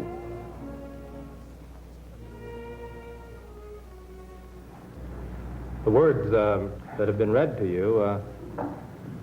I remember... I believe it should be suggested that the Chile situation warrants high priority by the entire administration, and that everything should be done quietly but effectively to see that Allende does not get through the crucial next 6 months. What else could those words mean? Well, of course, he'd already been president, you know. He's elected by this time. Right. Now you were worried about the next 6 months, whether he'd get through the next 6 months. Because of the economic situation in Chile was getting critical. And it would have gotten a lot more critical if these recommendations had all been carried through, wouldn't it? And that was evident. The purpose of the recommendations. Yes. International Telephone and Telegraph Corporation, Washington, D.C., personal and confidential. Subsequent to your call yesterday, I heard from Washington, and a representative called on me this morning. We discussed the situation in detail, and he made suggestions. The suggestions follow. Banks should not renew credits or should delay in doing so. Companies should drag their feet in sending money, in making deliveries, in shipping spare parts. We should withdraw all technical help and should not provide any technical assistance in the future. The visitor added that money was no problem. He indicated that certain steps were being taken, but that he was looking for additional help aimed at inducing economic collapse.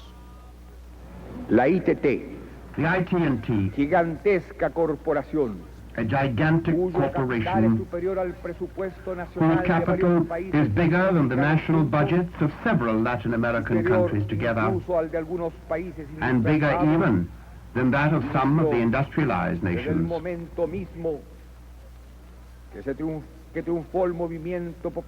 Launched a sinister plan to prevent me from acceding to the presidency as soon as the people's triumph in the September 1970 elections became known. It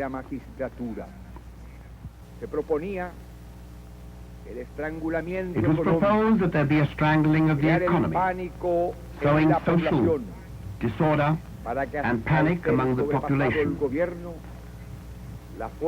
so that when the government was overthrown, the armed forces would be impelled to break the democratic system and impose a dictatorship.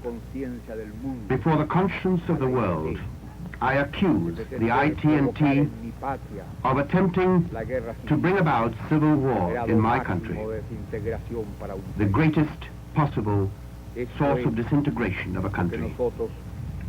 This is what we term imperialist intervention. In Chile from 1972 to 1973, the same sorts of operations were going on there to make it impossible for the Allende regime to govern after earlier attempts to prevent him from taking office failed, such as the assassination of General Snyder and the attempts to bribe the Chilean Congress.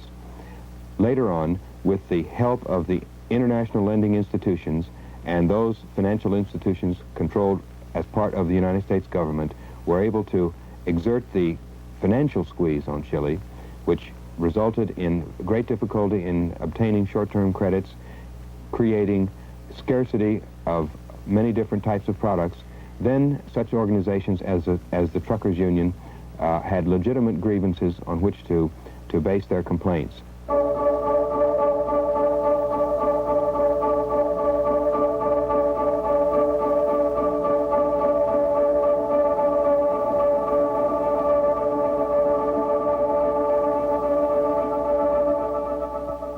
The CIA, by financing the truck drivers and the shopkeepers and the other organizations, which professionals, for example, who organized against the Allende regime, were able to create the conditions and the appearances of chaos and disorganization which will always appeal to right-wing, discipline-minded military leaders who will intervene and justify their intervention on the restoration of national order, of the restoration of national dignity, and the obtention of peace. And this, in the case of Chile, of course, and many other countries, is the peace of the grave for a lot of people. I tell you, compañeros of so many years, I say it with calmness and absolute peace of mind. I do not have the makings of a Messiah. I do not have the attributes of a martyr. I'm a social fighter who is carrying out a task, the task that the people have given me. Let them understand it, those who want history to go backwards and who want to ignore the will of the majority of Chile. Without having the flesh of a martyr, I will not take even one step backwards, and I want them to know that I will not leave the Moneda Palace until I have completed the mandate given to me by the people. It is only by riddling me with bullets that they can stop me from my determination to carry out the program of the people. La última vez que hablé con Salvador fue el domingo 9 y el golpe fue el martes 11. Salvador me explicó que la situación se había producido por resistencia de los partidos de la oposición, digamos, de los partidos de la oligarquía, los partidos de la derecha, y que él pensaba que esta situación podría mejorar si el pueblo definía la situación, que se refería esencialmente a las industrias intervenidas, que él iba a llamar a un plebiscito, y que el día martes iba a decir un discurso anunciando que se iba a efectuar este plebiscito para que por votación popular se definiera esta situación. The day before the coup, Orlando had a meeting with Allende. He came back home around 2 a.m. and he told me that next day, that is the 11th, they were going to call for a referendum. They had written a speech for Allende to communicate to people that he was calling a referendum. 3 hours later, around 5:30, 6 a.m., the president called and asked Orlando to check about some movement of troops that supposedly were taking place in Valparaiso. Orlando did so and realized that there was not only movement of troops in Valparaiso, but all over the country. And that's how we realized that the coup that was sort of floating in the atmosphere for the past weeks was taking place.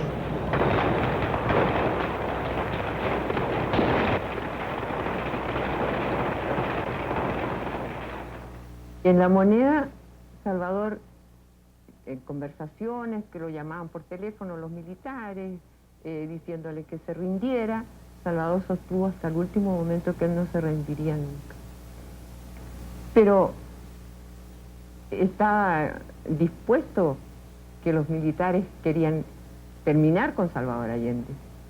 Para ellos, la solución era que Salvador Allende renunciara y que pudiera irse al exterior y decir, bueno, mira, qué cobarde se fue y renunció y reconoció de que en realidad no podía seguir siendo presidente, lo que era un absurdo, porque él estaba cumpliendo el programa por el cual había sido elegido.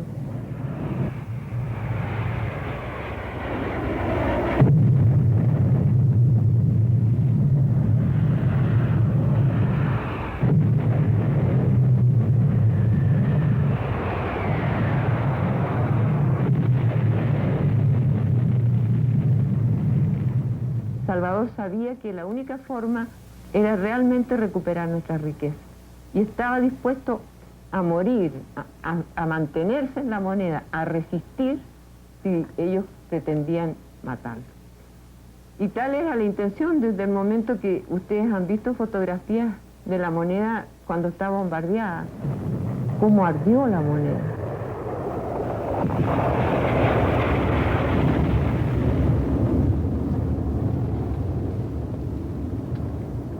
We have now been informed of the death of President Allende.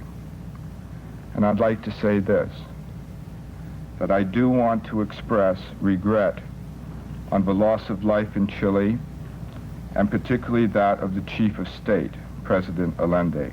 Well, my reaction is that this is, of course, an internal affair of Chile. We all are distressed at the plight of the Chilean people, and the failure, really, of the Allende government.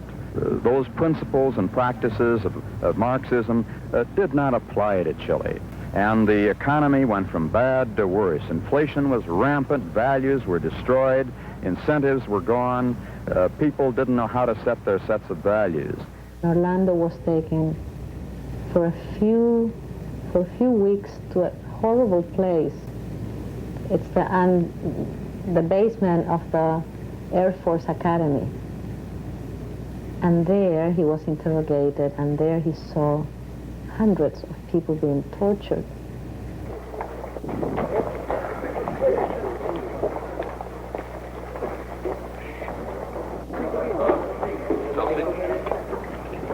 La gente oye hablar de lo que fue el fascismo, lo que hicieron los nazis, y se imagina que esto ha terminado, que no puede existir este sistema.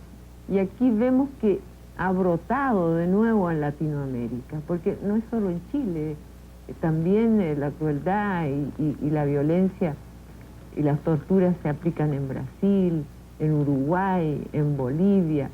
Es decir, hay una opresión a estos países que son países que les están proporcionando riqueza a todas estas grandes empresas y que los tienen sometidos, pero que están reaccionando porque cada día crece la resistencia.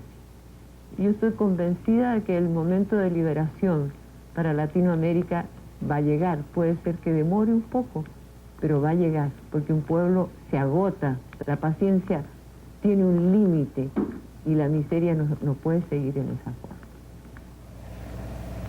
Is it conceivable that, for instance, some countries in Latin America, you can take the example of the coup in Chile, that the interests of Chileans at some point might conflict with the interests of the United States? And then what would be a viable United States policy vis-a-vis that country? For example, are the people in Chile better off now than they were under Allende? We'll really know most about that when we finally have elections in Chile, and when will that be? We don't really know. What you've done is pose the dilemma that people who are in clandestine operations must face many times during their life. Sometimes these practitioners have problems of personal ethics and morality. Am I doing something that's not really good for the people?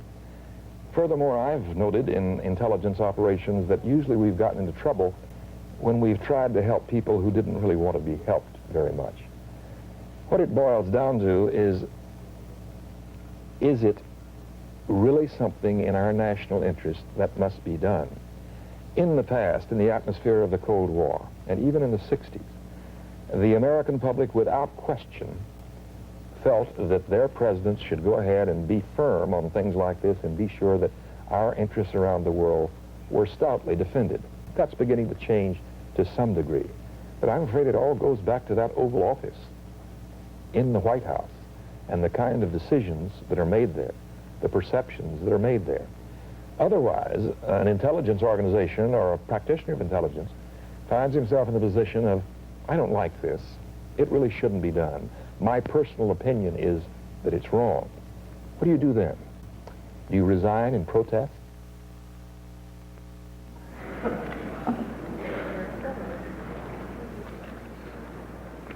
Mr. Kissinger, during the time under review, was the President's advisor on international security affairs and then became the Secretary of State. So we needed his testimony to determine what the administration policy was toward Chile in this particular period. His presence here should not be interpreted as meaning that he himself was ever involved in any plot to assassinate any foreign figure.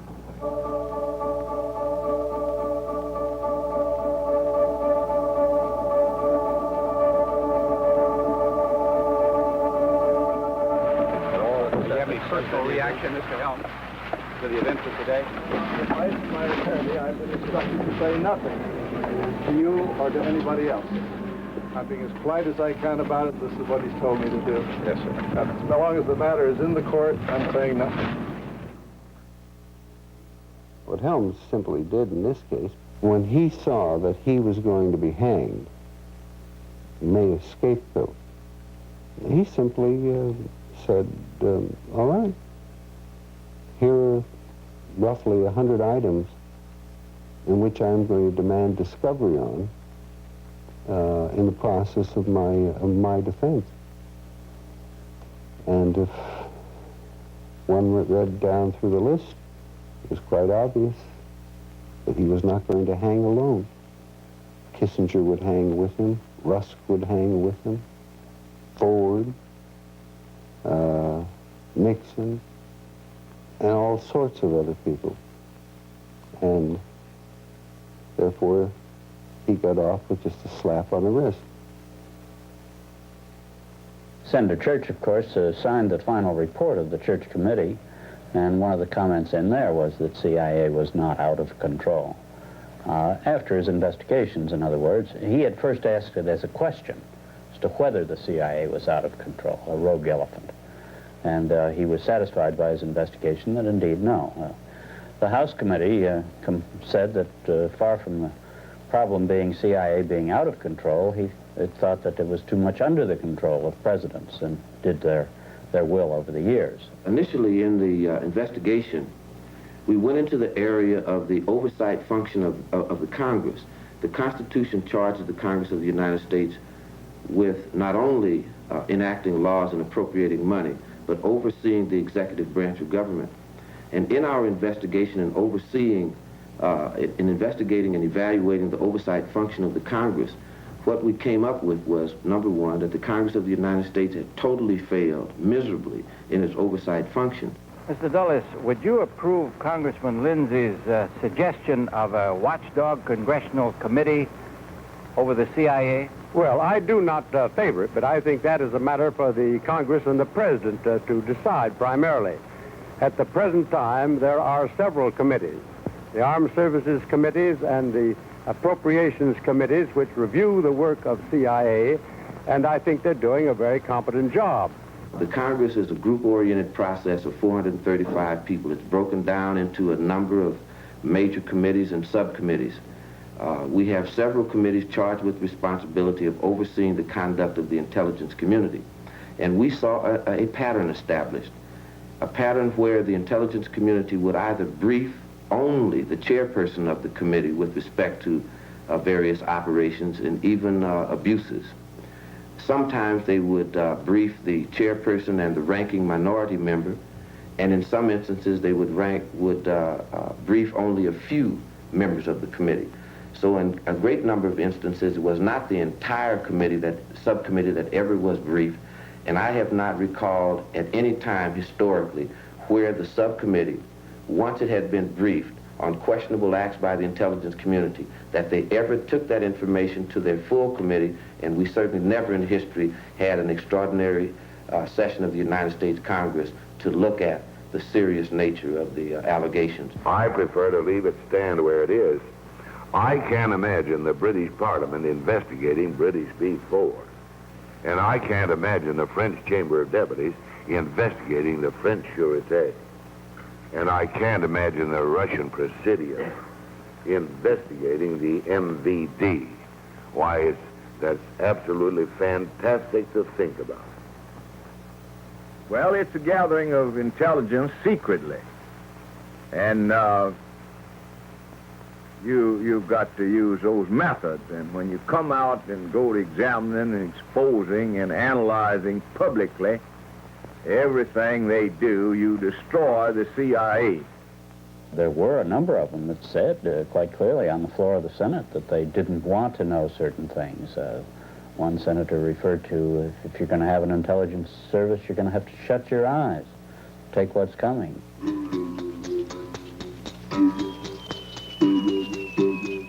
3 months after the day that the last helicopter left the embassy rooftop in Saigon, the CIA flew its first plane load of arms to Angola, starting another Third World conflict where the enemy selected by the CIA, no one has attacked us, but we've selected an enemy, is supposedly a threatening communist force, supposedly a Soviet effort to take over part of Africa, and we were marching in there to stop them. January 15, 1975, the three Angolan liberation movements got together under the supervision of the Portuguese and agreed to peaceful competition for elections to run the country. Secretary Kissinger's reaction was to say, get me an options paper on what we can do there. Colby came back and ordered the CIA Africa Division Chief to write up an options paper in a half a day's time. 2 days after that, the first plane flew to Angola with the arms.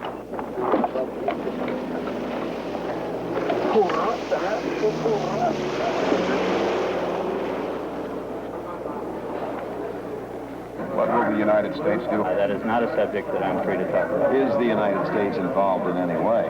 That is not a subject that I'm free to talk about. Can you deny the report that the CIA has been funneling money into Angola? I'm just not going to talk about that subject.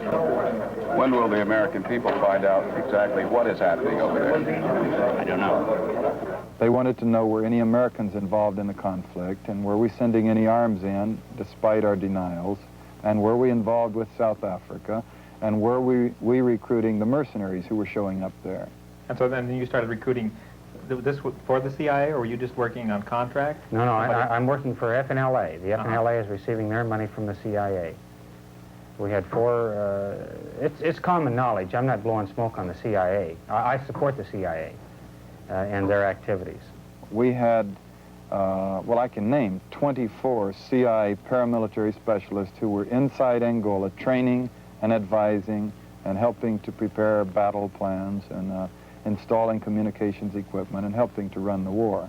Life and death are realities in Angola. I would assume that virtually everyone involved there has some degree of knowledge with respect to what, if any, when, where, why, how, and under what circumstance the United States may or may not be involved in Angola. However, there is one party that has no knowledge of American involvement in war, and that is the United States people. There's the people of the United States and their representatives. Now, how do you justify that? The War Powers Act requires that the Congress be informed before the commitment of the United States Armed Forces. In the legislative history leading up to the adoption of that law, the proposal was made that that would include any involvement of any paramilitary or other forces in such activities abroad. That provision was stricken and was not adopted by the Congress in the legislative history. There were 3 foreign white mercenary armies involved in Angola, all 3 of them CIA money and CIA management. Let me tell you why I do it, and because I don't want to wash dishes. I don't want to drive a truck. I don't want to carry a lunch bucket from 8 to 5, 9 to 5, and have a 15-minute coffee break between 10 o'clock and whatever. It just isn't my style. When the adventurers got to Kinshasa, they were briefed by the CIA. They were flown into Angola in CIA aircraft. They were armed with CIA weapons. The leaders were briefed every day with CIA photography of the enemy positions. I'd like to ask you whether or not the CIA or any American government institution or department or agency is involved in recruiting mercenaries in any official or unofficial capacity, directly or indirectly. It depends how you define indirectly. They supported, the CIA supported President Roland Roberto with $25 million in cash and $25 million in arms. Why would the President and Dr. Kissinger want to go into Angola? I think basically 2 reasons. Number one, the old Cold War rationale of stemming the Soviet tide wherever that occurs, even though that goes contrary to the entire history of the African continent, just as indeed our entry in Vietnam went contrary to the history of Southeast Asia. Number 2, President Mobutu of Zaire has been a supporter of Dr. Kissinger's policies, of U.S. policy. He's assisted our policy in other areas of the world, not just in Africa, but in the Mideast. And his relative, Holden Roberto, is the faction that we're backing in Angola. I toured the northern battlefront with Holden Roberto in a Volkswagen bus. And we went down to the Barra do Dande, where a battle had just been fought, the Sasalimba Road Junction, where we could stand in front of this marker that showed how many kilometers it was to Luanda.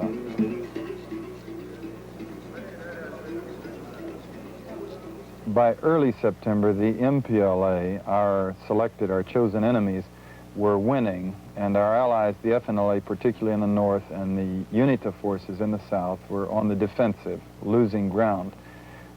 Our solution was to fly in 2 battalions of Zairian paracommandos and C-130 aircraft into the conflict, complete with light armor and light artillery.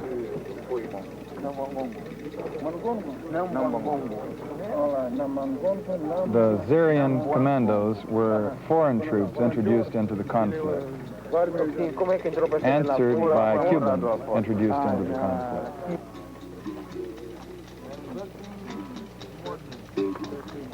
When the Cubans went in, Fidel Castro went on television in Havana and spoke at length of why they had to go in. And he had his ambassador give a speech at the UN General Assembly announcing Cuba's intentions and needs, the reasons they felt it was necessary to go into Angola. The United States was the only major party involved that was lying about what it was doing. This imaginative station chief in Lusaka put out the story in which he reported a totally fictitious scene in which Cuban soldiers had raped some 15-year-old Ovimbundu maidens.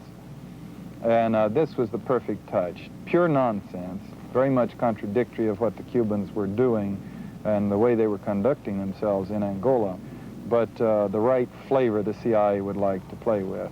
And then he kept that going for 3 months. He had these same Cuban soldiers captured in a battle.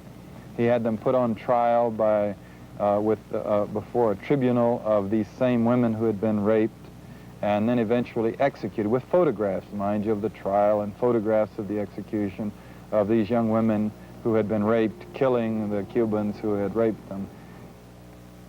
Would you consider the Soviets' involvement in Angola serious, or the Cubans? I think they are very serious about their involvement there. Is it serious? Would you elaborate on that point, Mr. Cohen? I think the quantity of their assistance indicates that they are very serious about their involvement there. Is the Soviet and Cuban involvement serious enough to warrant some kind of United States aid? I think I'd leave that to the Secretary of State and the President to call. So Mr. Kissinger's report of yesterday is accurate that we are funneling several millions of dollars to Angola through Zaire? I don't know what Mr. Kissinger said specifically, but I have always found Mr. Kissinger to be very accurate. Is the 25 million or 50 million figure accurate? That is not a subject I'm going to talk about. In the South, where the Cubans and the MPLA had the initiative, UNITA was losing. They were almost helpless, so they brought in the South Africans. They being Savimbi, but also the CIA coordinating with South Africa and encouraging them to come into the conflict, which they did.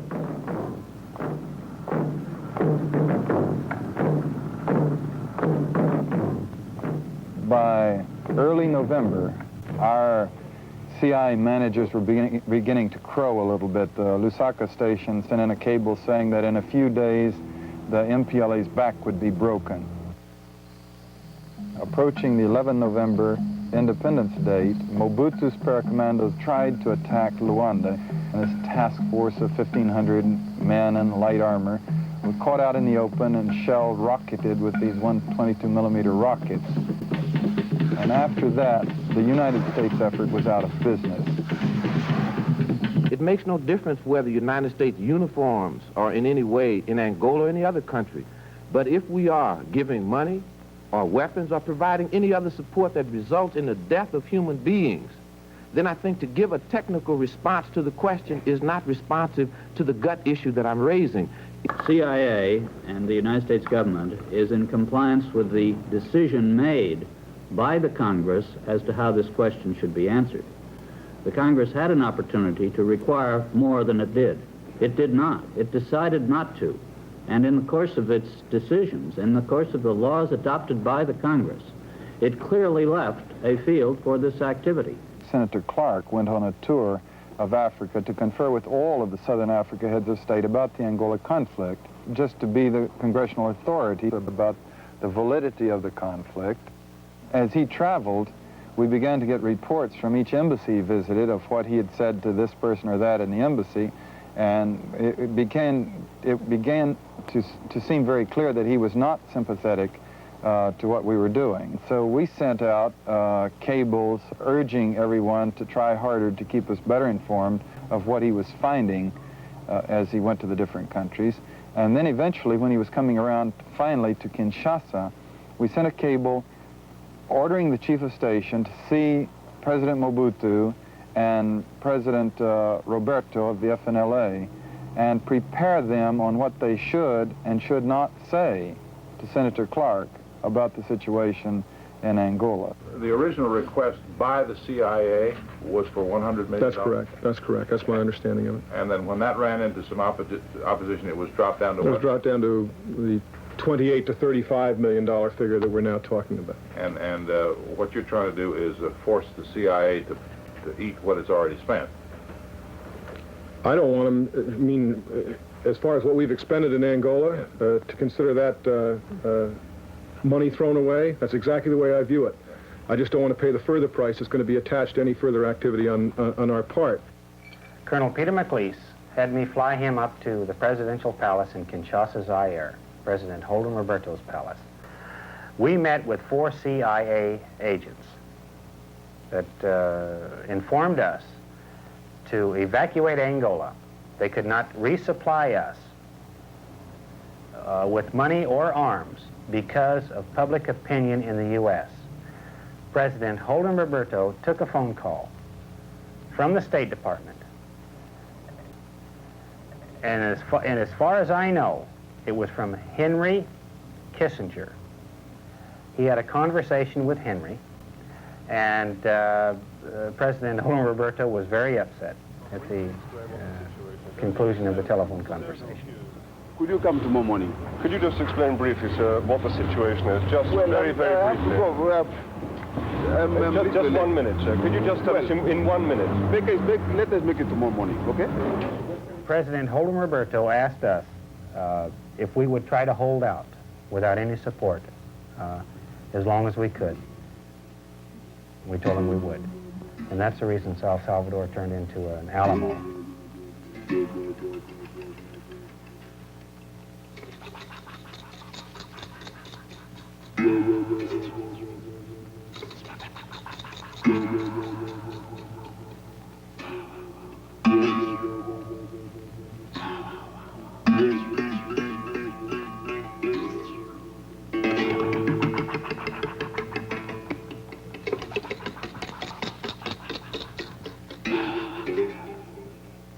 He went because he felt what he was doing was right.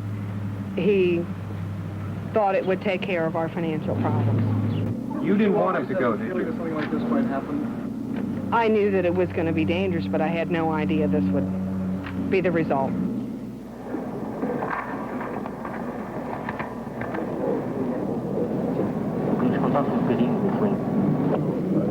Daniel Montgomery Gerhardt, Pauline Elizabeth Gerhardt. Washington, D.C., the United States.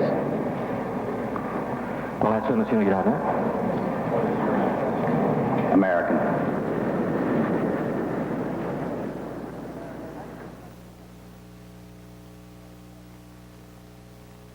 Our son is imprisoned in Angola. He was convicted as a mercenary. And what sentence did he get? 16 years. The State Department called us the first part of March and said that he was missing in Angola. The stand that they have taken is that it was not an official venture, and therefore they can't do anything officially. This is their stand. Have you gotten anything at all concrete from the United States government to indicate that they are doing anything? I think that I would personally appreciate it if you would direct some of those questions to the White House. President Neto must understand, and he certainly has been given to understand, that the general attitude of Americans towards Angola will be seriously affected by his actions in the case of Mr. Gerhardt. But we cannot permit our basic foreign policy to be dictated by our concern for the lives of Americans, because this of individual Americans that may be held prisoner, because this would encourage people to take Americans prisoners all over the world. You think, for instance, when you were recruiting people in conjunction with the CIA for Angola, that this decision was made by the U.S. government, and they just didn't back you up? The decision was certainly made a hell of a lot higher up than I was. Do you feel like you understand what was going on over there? No, not really. I mean, I didn't really pay much attention to what was going on in Angola. Yeah, we didn't pay too much attention to it until we realized our son was over there. I'm sure that this is true of many people.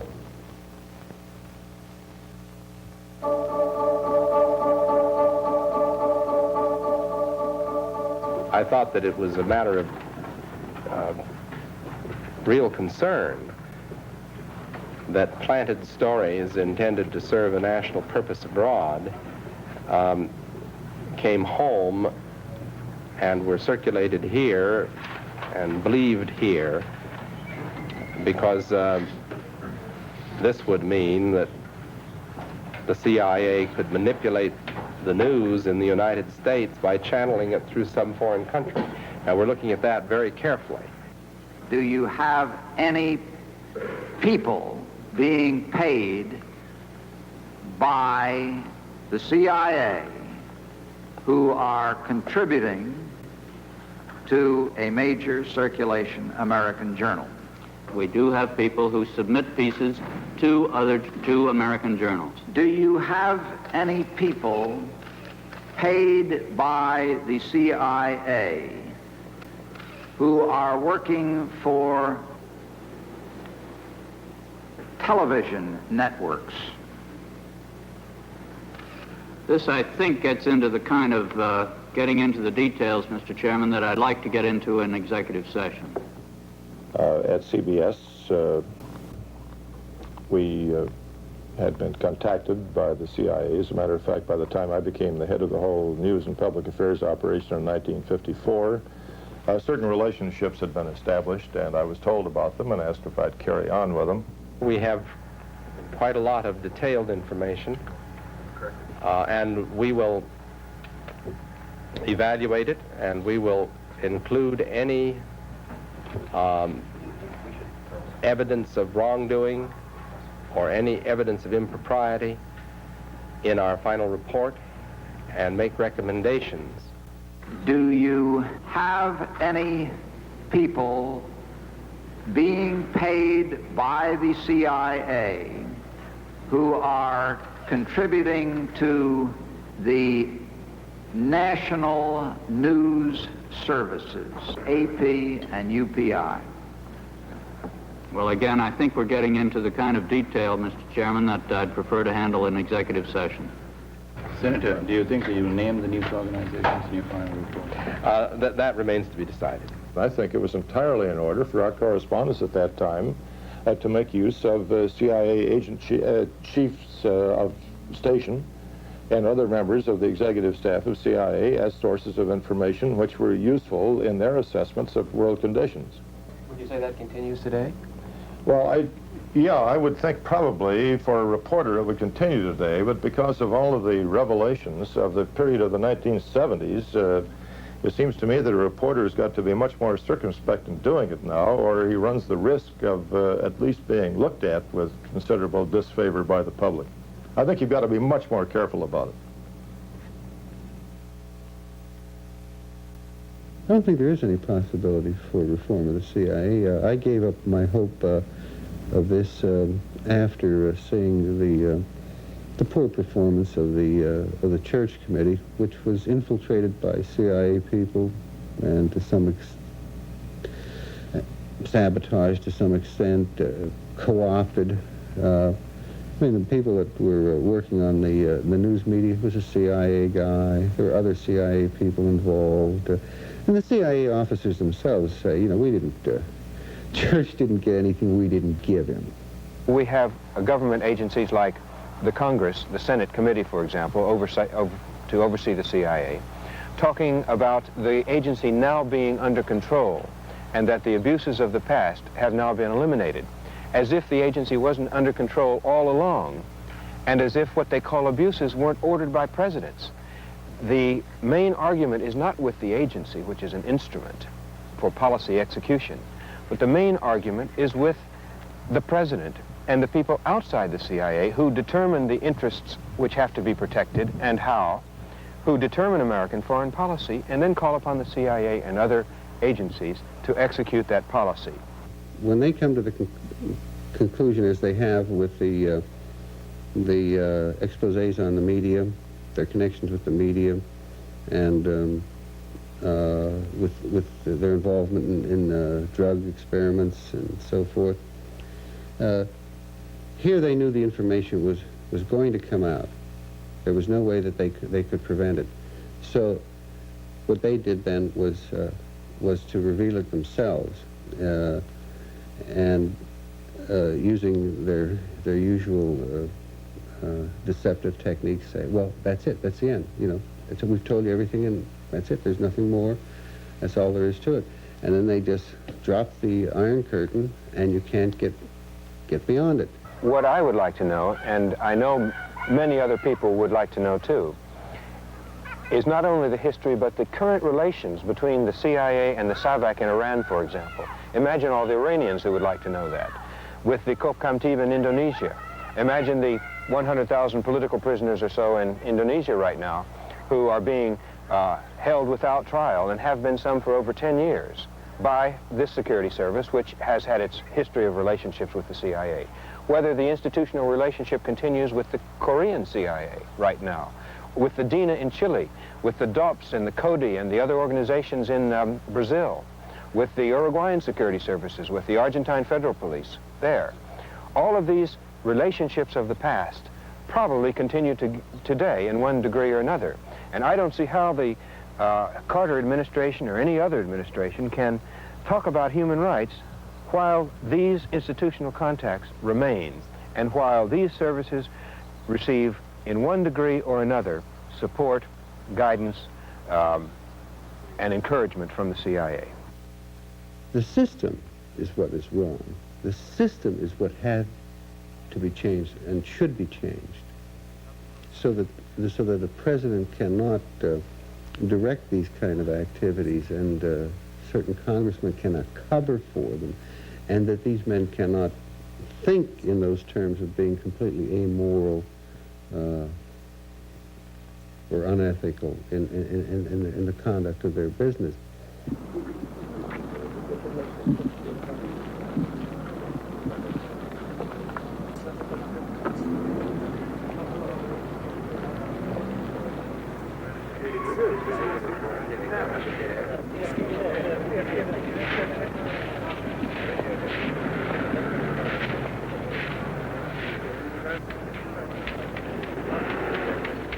I don't know who pulled the trigger on the pistol that killed Richard Welch. I do know that Agee, in a publication in this country, before Richard Welch was killed, said, our job is to obtain the names of all CIA people we can anywhere in the world, obtain a photograph, send them overseas, and see that they're published in a local newspaper, and be sure you give the name and address of their residence. That's what happened in Greece. Agee declared at the time his book was published, or perhaps even before, in the promotional period, that he was determined to wipe out CIA activity. He felt it was immoral, and one of the best ways to do this was to reveal the names of all the CIA people. We moved the people so that they wouldn't be subject to violence, but we've had such things as been had reported that children have said that their playmates in school have commented about the fact that their fathers were mentioned in this book and so forth. And I just think that's a terrible thing for a man who came in, signed an agreement to keep the secrets that he was going to learn in the process of his employment, and then go out and violate that agreement. I just think that's plain wrong, and I think it should be punishable.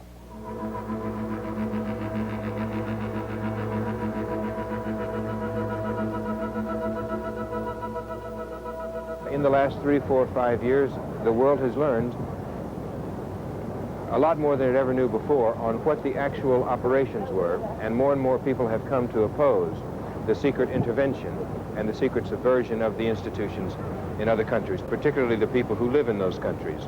Now, I happen to be on the side of the people who want to see those operations stopped. And as long as the government, our government, the United States, will not stop the operations, then I think that those interested individuals can do whatever they can to try to thwart these efforts at secret penetration abroad. It's my personal conviction that Mr. Agee is working for someone else. You don't care to say who? I can't. Mr. Agee represents a small segment of the American intelligence organizations dedicated to the idea of telling everything they can. I call them the kiss and tell boys. I belong to that part that said I signed a secrecy oath, and as much as I'd like to come out with some things, I'm going to honor that secrecy oath. The fact is, I never knew Welch in the CIA. I never knew Phillips either. I never worked with either one of them. And much less did I know that Welch was ever sent to Greece, nor did I give his name to anyone. But they found it very convenient at that particular point to put the blame for this on me. During early 1977, though, through Freedom of Information filings in the United States, secret CIA documents were made public. wherein it was discovered that the CIA had, in 3 separate occasions, during the period between Welch's arrival and his death about a month later, the agency in Washington, the headquarters, had ordered him not to live in the same house that his predecessor had lived in, and where his predecessor's predecessor had lived in, and others, because they said in Washington, everyone in Athens knew that that was the station chief's home. And with all of the anti-American feeling going on in Greece at that time, particularly anti-CIA feeling, it would be very dangerous. Welch apparently answered, at least on one occasion, saying that he didn't want to have to drive the extra 20 minutes.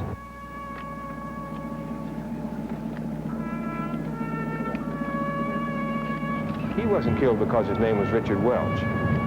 He wasn't even killed simply because he was American, or an American government official, or an American embassy officer. He was killed because of the things that people know that the CIA has been doing in Greece for the last 30 years. And that has been to destabilize every effort of the people to organize themselves for change, to install some form of socialism or another. Not a radical form of socialism necessarily, not communism, simply in order to put in a government of more progressive forces than the conservatives, which the Americans were backing for so long.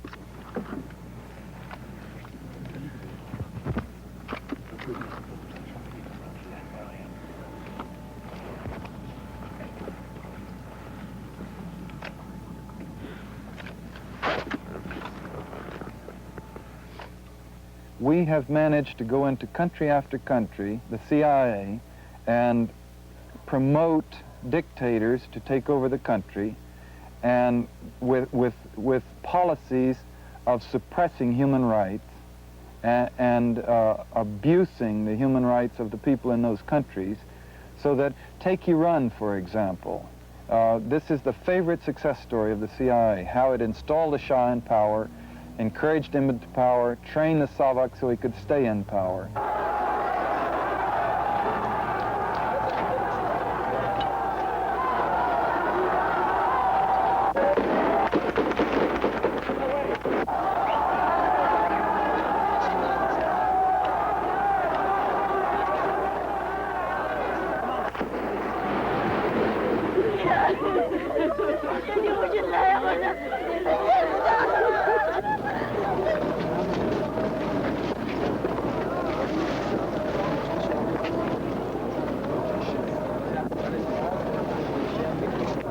I think that certainly the United States has been better off with the Shah in command of Iran these last 20-odd years.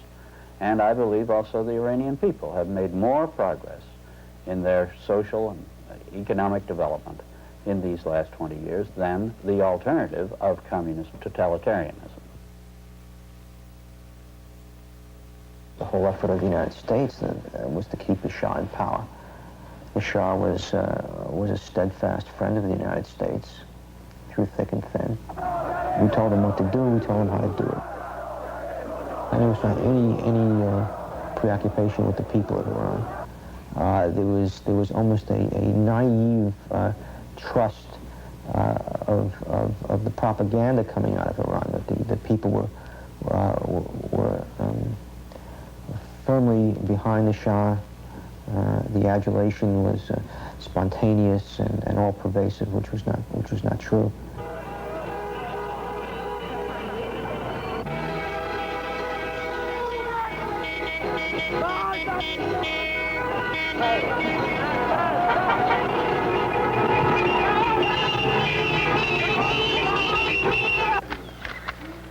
How would you have handled the Iranian crisis differently? I will state the principle that has been one that I have followed in my international operations during the time that I have been in office. And whether it is in Vietnam or whether it is in Iran, you don't grease the skids for your friends. It was 1953 when it was evident to the Shah that some kind of internal security police force was necessary to keep his opposition in check. He came to the United States, and the CIA in particular. The CIA was instrumental organizing SAVAK, the internal security police in Iran. A senior official at the CIA, an official who I worked under, was over for a period of 5 years, organizing and establishing SAVAK. In SAVAK headquarters in Tehran, there were torture rooms. This has been, of course, well documented. I saw any number of reports from people who were tortured, who saw the torture rooms, described them in detail. This was a secret place. Accidentally they found this place, people. And we found it is a place of torture. You can go inside and see it. They used to put the man they wanted to torture in the first floor, and the heat was coming from the coke and hit him. And if he wouldn't say anything and resist, they put him in the second floor, which has more heat. And the fourth floor is nobody could resist. It was so hot they would burn him. This is the human hand which was cut off. This was inside the house.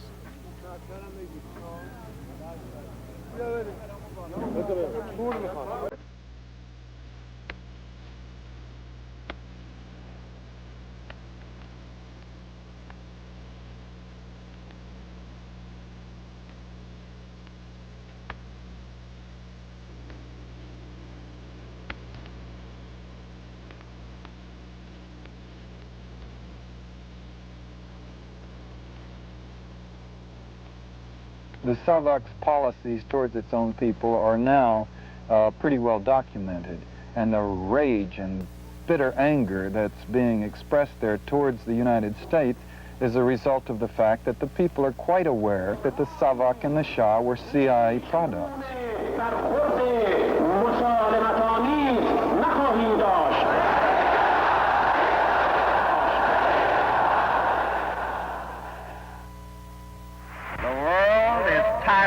Political fanaticism.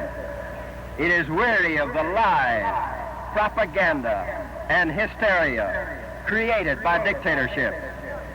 It is disgusted by the practice of torture and political assassination.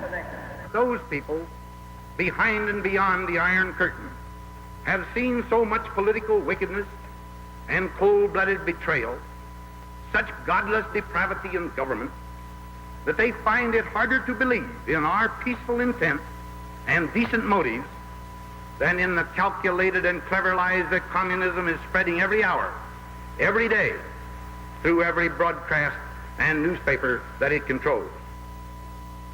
But here in America, we pledge ourselves again to raise high the light of freedom, to carry on the struggle against its enemies in every area, whether those enemies be the Soviet Union, Castro, or poverty and hunger, until freedom burns brightly from the Arctic to Cape Horn, and freedom will shine again in Cuba. It is the lot of those in our intelligence agencies that they should work in silence, sometimes fail in silence, but more often succeed in silence. The rewards can never come in public acclaim, only in the quiet satisfaction of getting on with the job and trying to do well the work that needs to be done in the interest of your nation. Repeat after me, please. I, Stansfield Turner, do solemnly swear. I, Stansfield Turner, do solemnly swear That I will support and defend the Constitution of the United States. that I will support and defend the Constitution of the United States Against all enemies, foreign and domestic. against all enemies, foreign and domestic. That I will well and faithfully discharge That I will well and faithfully discharge the duties of the office on which I am about to enter. So help me God. So help me God. Mr. Director.